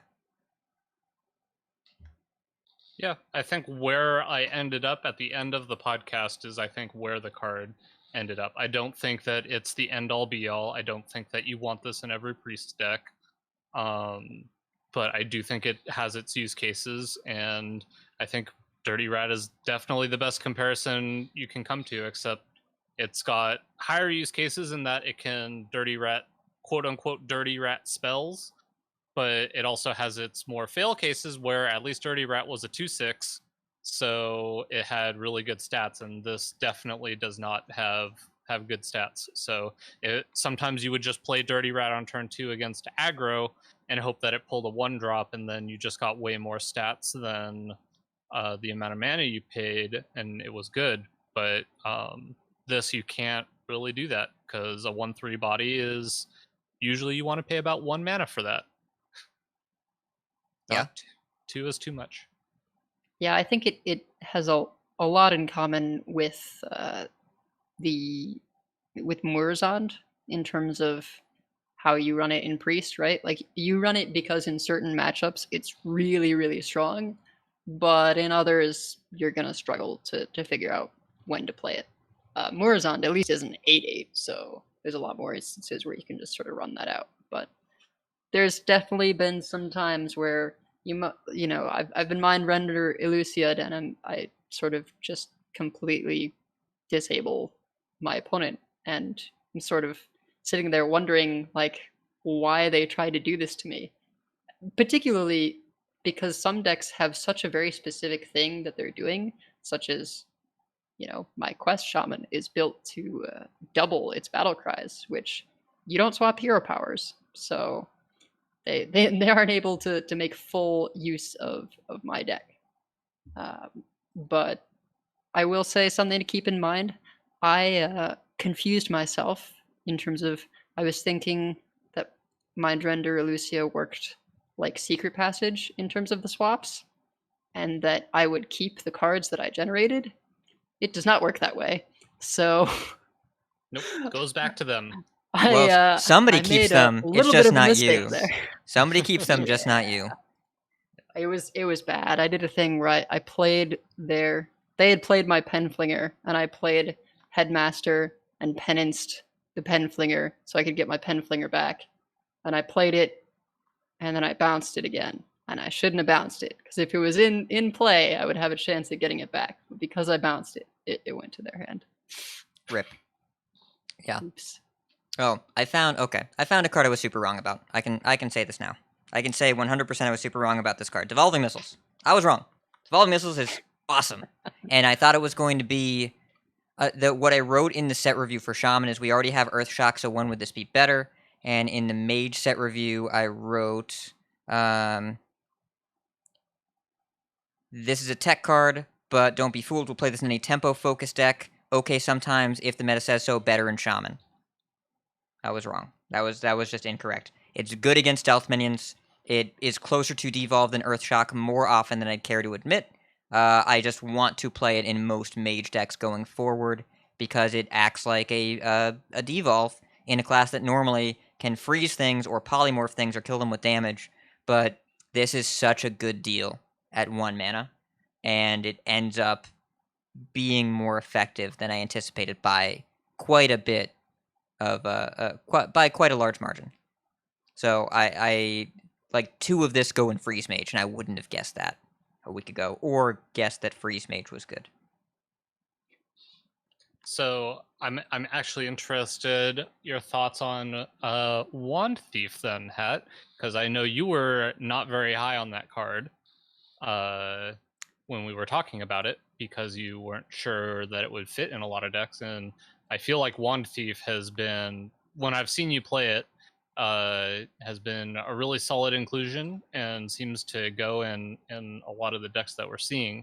Do you think it's just because the decks we're seeing are so much different than the decks that are in standard now, or do you not actually think that it's going to end up making the cut later down the road? I saw it in a lot of decks on day 1. I have seen it in no decks on day 2. Okay. Like it's too early to evaluate that card, but I have not seen it in any mage decks on day 2, and it was in a ton on day 1. If you're playing Cyclone, then you play Wand Thief, but I have seen a large reduction in the amount of Cyclone Mana Giant decks, because Mozaki and Freezes has been better so far, and actually APX Void in his Tempo Mage does not run Wand Thief, but does run 1 Trick Totem and 2 Worm Weaver, because he wants to make mana worms. So I don't know about Wand Thief yet. I still think the combo is pretty difficult to activate, and I still think it's just not all that purposeful. It's a 1-drop that you don't want to play on 1. So I'm not sold on it yet. I do think that it's like fine. I think it's decent value most of the time, and I think that most decks don't want to play a card that's decent value most of the time. So my current theory is that it will start to fall out on lists as they get more refined. That makes sense. I've found it to be stronger for the rogues than for the mages, right? Because just having access to a different kind of reach that you don't usually get. People have done evocations, or getting a fireball or a frostbolt. That kind of. And if you face evocation damage is in really rogue, nice. if you evocation and then you passage, you get rid of the debuff on the evocation cards and you keep them. So if you do an evocation and then you passage, when you zoop your hand back, you keep all of the generated mage cards from the evocation. They do not discard. All right, well, I'm so playing good. Rogue after this. It's I am so definitely filthy. playing Rogue after the podcast. And I think right now, based on what Mage is doing, I think there is a better Wand card to be playing. Wand Maker? Are we talking about Wand Maker? Oh, man. That was a card that completely went under my radar, and I did not see. I didn't even see the card. I didn't even realize this was a card, and it just really feels like it goes into Mage. Although I don't love it, because any card that can generate extra Ray of Frosts makes me unhappy. Man, Ray of Frost, I wish they had nerfed that back when Cyclone Mage came out in the last 4-set meta. That I stand by that card making the average volume of fun that people have during Hearthstone go way down. But also, honestly, I think that card, I don't know that it would be fine, but it would be better if it did not get discounted down to 0 with Sorcerer's Apprentice. Yes, I'm bringing it up again. I'm going to bring it up every time. We should not reduce cards that should not get reduced. Okay, but down Sorcerer's to 0 Apprentice is mana. actually in the sights now of the community. 100%, not just wild players. Now it's Standard's problem too, and not problem, but it is a cornerstone of a very powerful new Standard OTK deck that also involves freezing your opponent's stuff 4 times in a row. And when I say 4 times in a row, I don't mean sometimes. I mean when you play Polkelt, the top of your deck goes Blizzard, Blizzard, Mozaki, Frost Nova, AI, Frost Nova, AI. Or some combination. If you don't draw the Frost Nova, you draw AI and you're guaranteed to hit at least 1 Frost Nova. When you play Polkelt, starting on turn 6, you are guaranteed to go freeze, freeze, freeze, freeze, and then every other card in the deck costs 2 or less. So you just find your Sorcerer's Apprentices, and then you go Mozaki, Sorcerer's Apprentice, and you go off. And a very important part of that combo, by the way, is to have a couple spells to juice up the Mozaki, and then you play Cram Session and draw the rest of your deck. And you kill people with Frostbolt, Arcane Missiles, some combination.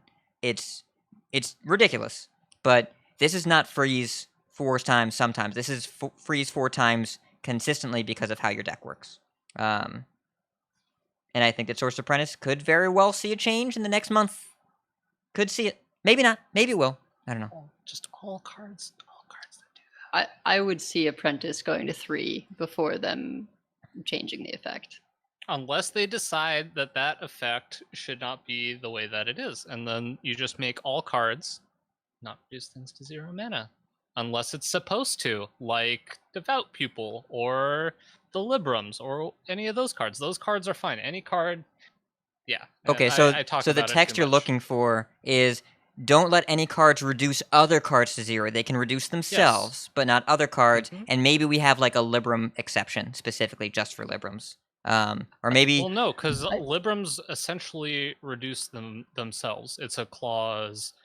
I guess it's a clause of the other cards. The reducers reduce the books, but it is specifically referenced. It just, I would say, can be 0. You would add text that says can be 0 or something. The conversation and how we're describing this right now is exactly why they won't do it. Well, yeah, I Probably don't know that they will, but I mean, it's only a couple of cards that you would need to change. It would just be like Sorcerer's Apprentice, reduce all spells that cost more than 1 by 1, and then Shadow Step, return a minion to your hand. It costs 2 less, cannot be less than 1, or less than, yeah. What about Jake Rex asking in chat? What about nature studies or any of the studies? I mean, that's more the problem of discovering itself, right? Nature studies has a bunch of problems. Well, yeah. I mean, you can do any of the studies and get their category 1 cost, and it's free, right? Like the studies can all self. Well, actually, nature is the only one that can self-discover, but also you can still nature studies into wild growth or overgrowth, and I don't love those either. Nature studies into unnerfed wild growth is okay. So maybe there's another discussion here. Maybe we just need to nerf nature studies. I don't know. Maybe like discover a spell. The next one costs 1 more. I don't know. Well, if we were gonna nerf Druid, how would you suggest doing it? Before that, I will say Wandmaker. The first time I saw Wandmaker, it was against a priest, and they got 2 renews from 2 Wandmakers, and I wanted to die. Well, actually, no. I wanted my opponent to die, and they didn't because they had double renew. Oh, I hate renew so much. I'm pretty sure I was playing aggro rogue. Not 100% sure. It was either aggro rogue or tempo mage. Let's see. Oh, I have the replay. Oh, it was a tempo mage, but like full on tempo, not combo. Renew is where I'm, most at. Let's not have things discover themselves. Yeah. Yep. So to answer your question, how to nerf Druid? There are a bunch of ways you can do it. I have heard some people say nerf Kael'thas. And while I'm not against that, a lot of the better Druid lists are not running Kael'thas anymore, so you gotta hit something else. Now, there are a couple different things that are important here. I do think Twilight Runner drawing 2 cards is kind of spooky. I think if you made Twilight Runner draw 1 card, it's a lot more palatable and still good. Guardian Animals, you might not need to touch at all, but really the issue here is Overgrowth. Overgrowth should cost probably 5.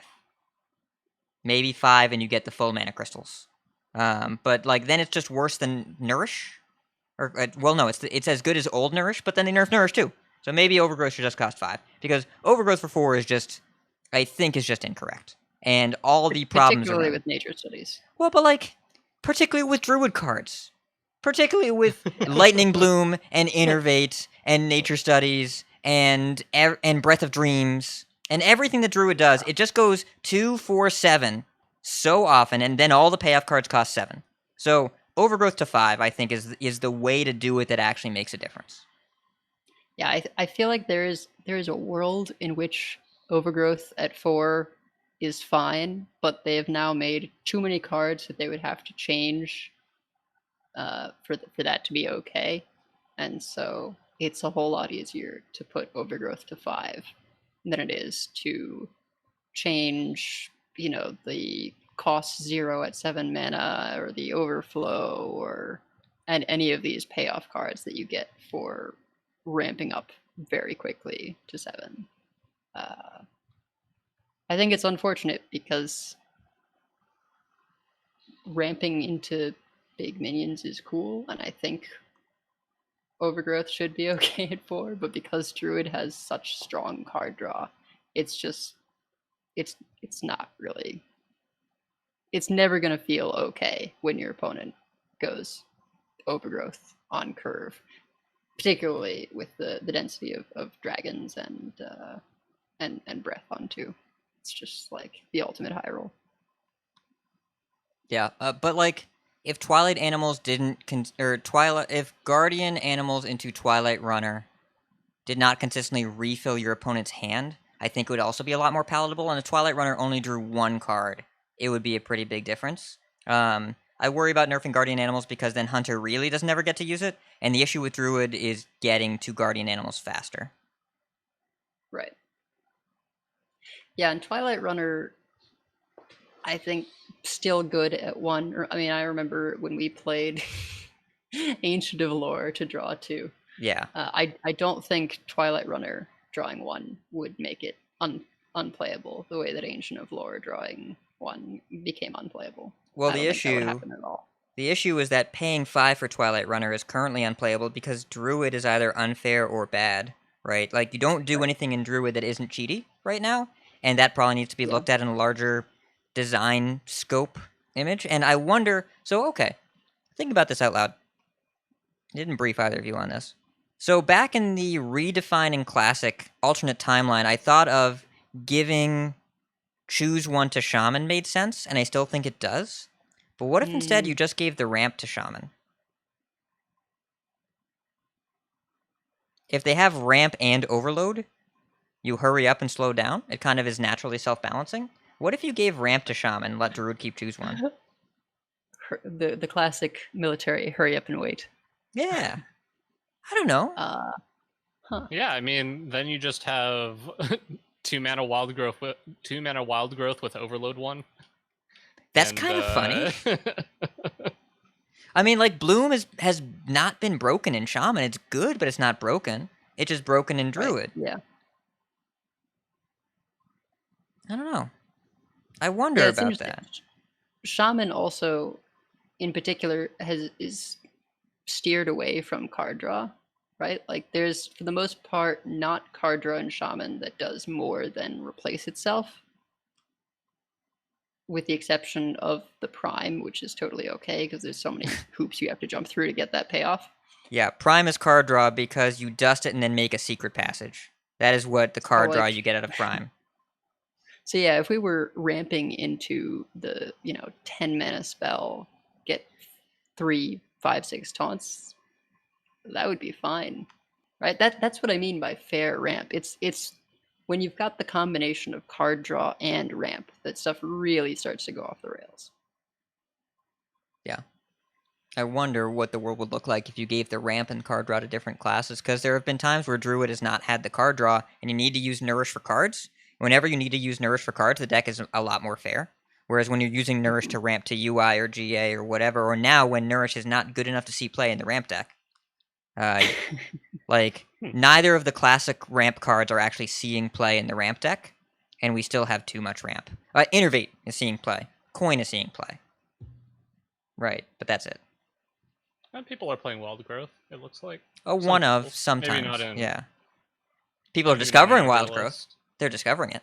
Yes. But that also doesn't super count. I don't know. I don't know. It's definitely an interesting question. I think I need to play some Druid to really get a better idea. Because right now I've only really played probably 10 games against Druid or so. It's definitely a higher percentage than other decks I'm playing against, but not by a very big margin. And I'm even against it, so I don't know. Maybe it's too early in the sense that people haven't refined it enough to be the most powerful thing it can be, but also maybe it's just not good at it. Like maybe it's not the boogeyman that Fino thought it was going to be and everybody else questioned him. Well, I said this in a less overt way during the interview with Alec, but anyone that says Druid is the highest win rate deck the game will ever see right after day 1 Demon Hunter, like, dude, you were there. Come on. You were not, like, they printed a UI that gains you mana and 5 mana Skull in that, like, 4 months ago. You were there. We saw the stream. 9. Jombra was arguing about Glide on Twitter, and he said it cost too much. And someone tweeted back at him, "Aren't we playing Skull?" And he says, "Yeah, that costs -3." So, Yep. 5 mana Skull, like, I don't care how good this deck is. It is not 5 mana Skull Demon Hunter. It is not even close to being close. But I wonder if Druid broken? Does the meta need to adjust or both? Like, it feels within the bounds of something they would tweak, but not in the bounds of something they would destroy. That's where I'm at with it. Are you all about the same, or do you think that it needs to be majorly overhauled? No, I don't think majorly, right? Like I would hate to see Twilight Runner go to 6 or something, right? Like that card is clearly meant to be combined with the 7-drop. So I don't think they'll do anything to kill it, but I suspect there will be some minor adjustments as we've been seeing. Yeah. If anything, I almost rather would see Guardian Animals stay at 7 and just not give the minions rush. I know they will never, that's not a thing that they would do, but it feels like one of those spells that's so powerful that the fact that it puts the minions in play and then catches you up on board right away doesn't sit super well with me. I think that's the bigger problem for me, is just that I feel like if they play Guardian Animals, then not only am I super far behind on board, they also just kill all the stuff I was going to use to kill them. Whereas if I had, instead of having Guardian Animals be 8 mana and having that extra turn, I would rather have the extra turn where I can plan for them having the minions in play instead of not being able to interact with their stuff, because then you can do stuff like devolving missiles works. You have other methods of killing their minions before it's able to just get instantaneous value, which is what happens. And maybe if Twilight Runner didn't get to attack right away, maybe then it doesn't need to get nerfed to drawing 1 card, even though I like the nerf to drawing 1 card, and maybe that makes Guardian Animals less of a problem. But it really, to me, it feels like the problem is that you play Guardian Animals and not only are you ahead on board, but you also drew cards, and your opponent just doesn't have an opportunity to catch up. Yeah, I think that's pretty accurate. I mean, we've talked about before how there's this super high density of rush in the game, and it becomes that thing of you need stuff to have impact right here, right now. And it'd be nice if, I mean, that spell already, you're paying 7 mana for 10 mana, right? You're already getting a good deal. The rush is just kind of excessive, right? In terms of comeback. Like, they're I get Guardians, that give it's a supposed to be a taunt. payoff. Give them taunt, sure. Yeah, Yeah, fine. exactly. Yeah. But Yeah, and then it's worse with Twilight Runner because it's stealthed, and the taunt wouldn't Right. you'd still be able to attack through it. and well, even and the then, Thrasher that cleaves. yeah, you can. Yeah, that having taunt is just a lot worse. And you don't really. If we needed to nerf guardian animals, it would be in hunter decks. It's not. Right. It's not turn 7. It's Twilight Runner and turn 4 or earlier, even turn 5. But also just kind of what they're drawing into, because Druid also, if they have 7 mana crystals, they will draw into spells they can cast for 0.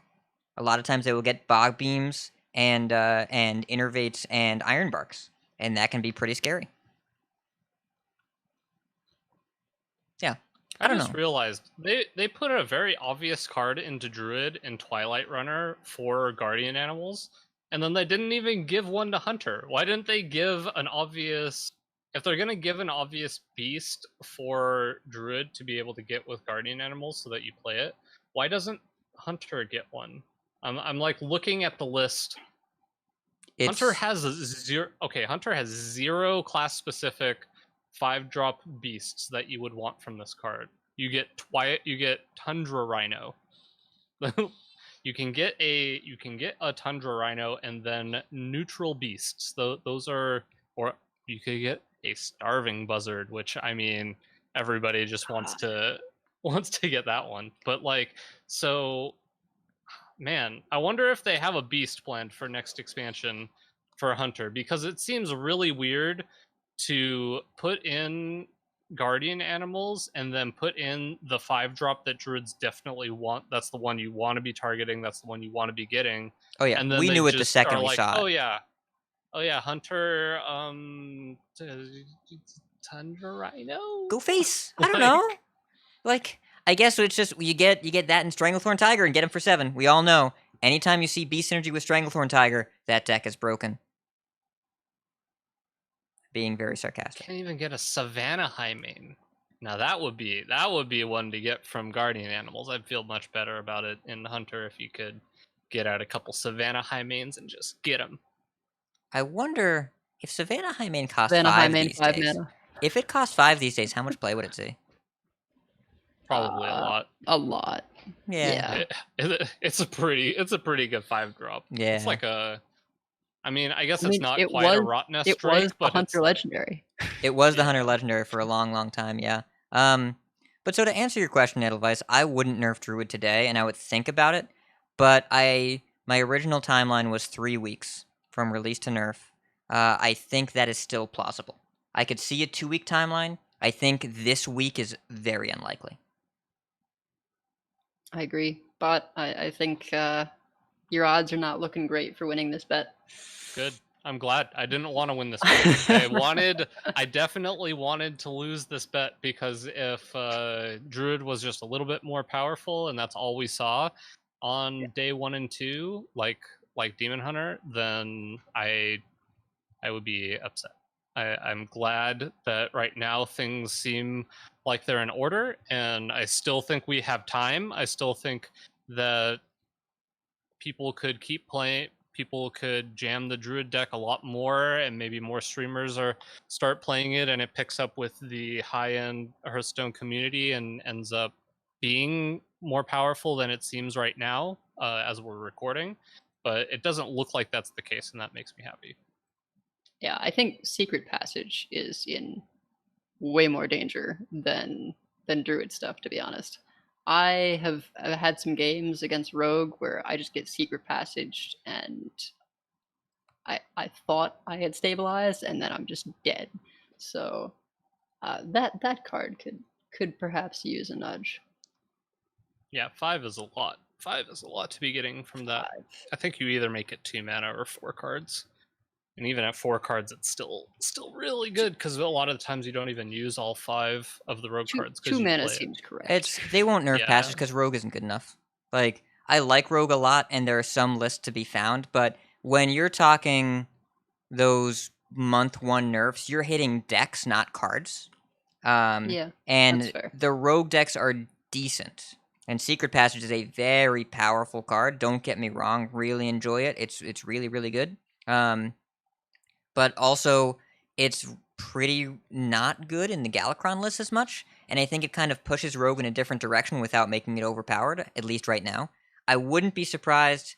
It kind of reminds me of Risky Skipper, where you could make the power level argument for that card.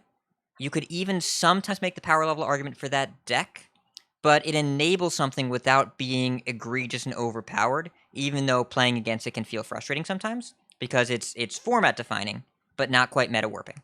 And so when a card switches from defining the format to warping the format, I think is where you see the nerf bat come in. And Skipper is right on that line and has been for a while, but Cash was enough to rein it in a little. And I think that if you want to nerf Rogue, you could hit Passage, but the Rogue decks, when they don't draw Passage, already kind of suck. And so you don't nerf the card that makes it function because that deletes the deck.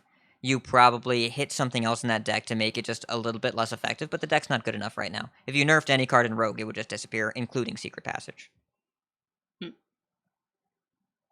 Interesting. I felt like Rogue has been pretty strong, but I like don't know, maybe I that's like been- playing it, but I haven't seen as much of it as I was expecting. It's doing okay. It looks like both on HS Replay and Vicious Syndicate, Rogue in general is right around 50%, which is where it kind of always is. It'll take a while to find that deck, and I do think it's a good strategy.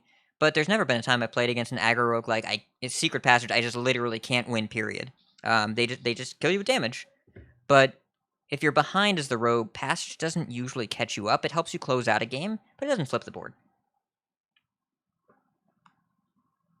Yeah, I suppose that's true. But It's funny. if they nerf Druid and then Rogue is good, then they hit Passage. Right, yeah. Well, and sometimes they do that, right? Where they'll nerf one thing and then preemptively nerf another that they expect to, fill that power void naturally. I actually was like 7 and of the recorded games in HS Replay, I was 7-2 against Druid with my Shaman because, like a jerk, I had Cult Neophyte and Devolving Missiles. Okay. You are not the bad guy in that scenario. You put your Lothab in the spell format. I think Cult Neophyte is really good right now. Because if you play it on turn 9 against Mage, what do they do? What do they do? Particularly with the quest, because I make everything cost 2 more. Yeah, like, what do they do? You play it against Druid on turn, They play any turn. What do they do? They play 2 and 3 mana 8/8s against me, and then I die. Well, okay, don't do that. Oh.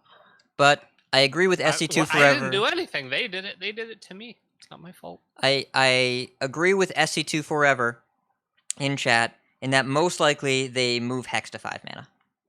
Shaman needs to pay for what they've done. Yeah. Do we all want to go play more Hearthstone? Yeah. Yeah. Eh. Probably. Okay. I'm going to eat a sandwich and then play more Hearthstone. So that's going to wrap up our show. We have the interview, and it's going to wind up being, well, I guess an episode right around 2 hours. We got to go to bed early. It's a school night. Yes, I have been waiting all episode to make that joke.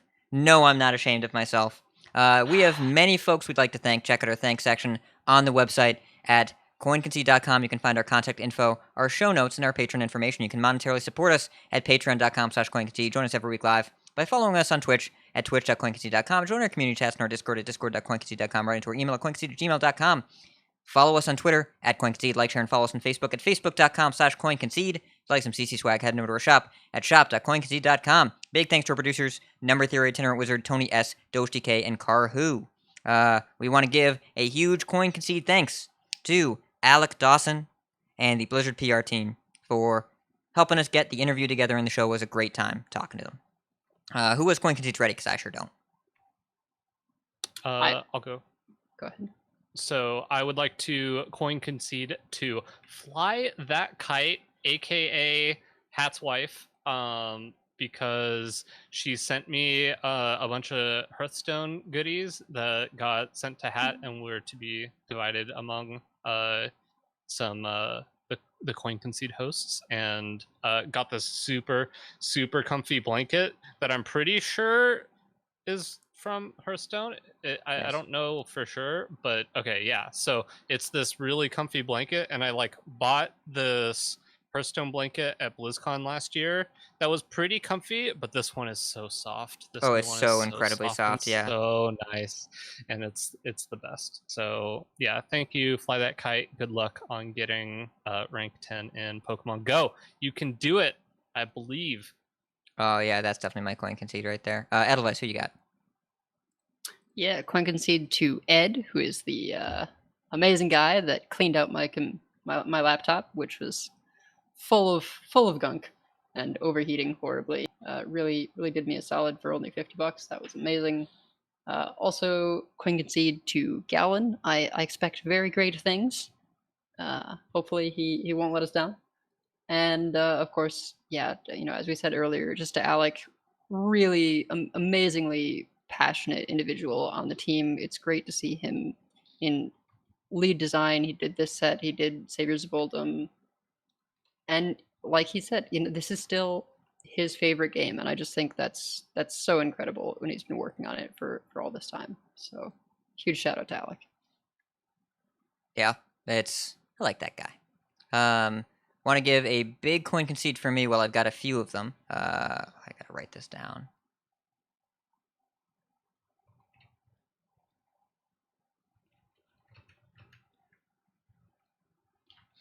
So first coin concede to Cora for being awesome, but also for doing her first round of interviews. She's media trained now. So she did an interview with Forbes and then was just on Hearth Casual. So she's awesome. And she gives interviews now as Cora, associate game designer. Woohoo! So fancy. We got to get her back in the show. But it'll be weird to have like PR babysit us. It'll be fine. Coin concede to everybody that hosted me this week. Got some really nice raids, including a giant one from Ego Waffle. Brookworm hit me up on release day as well. And then Donnie and Major Death. And really all the people that tuned in to watch my fantastic spreadsheet content. I say fantastic semi-sarcastically, but people actually like it, I guess. Where I just reviewed the set and then re-reviewed my review. And that was like 11 YouTube videos. People were tuning in for it. And then opening night was so much fun. Opened all the packs. Got some good luck. The bread card back is the best one. Bread is OP. It's Rise Up is the name of the card back. So definitely use that for your next one. And coin concede to Ben Brode. Ben Brode. He's on Cameo. And I snuck in there at $6 to record a message to my wife about getting level 10 in Pokemon Go. And it was wonderful and amazing. And he wore a ridiculous Pikachu hat. And I didn't ask for that. It just happened. And then, in honor, we made Ben Brode's grilled cheeses from the grilled cheese rap video. They were delicious. There was an excellent grilled cheese, and they fell asleep on the couch for 2 hours because it's so much butter and cheese and carbs, and it's delicious, and I loved it. But be warned, these are powerful sandwiches. And that's our show for the week. Go enjoy Hearthstone, and keep calm, but remember to do your homework. And if you see us on ladder, coin concede. Coin concede. Coin concede.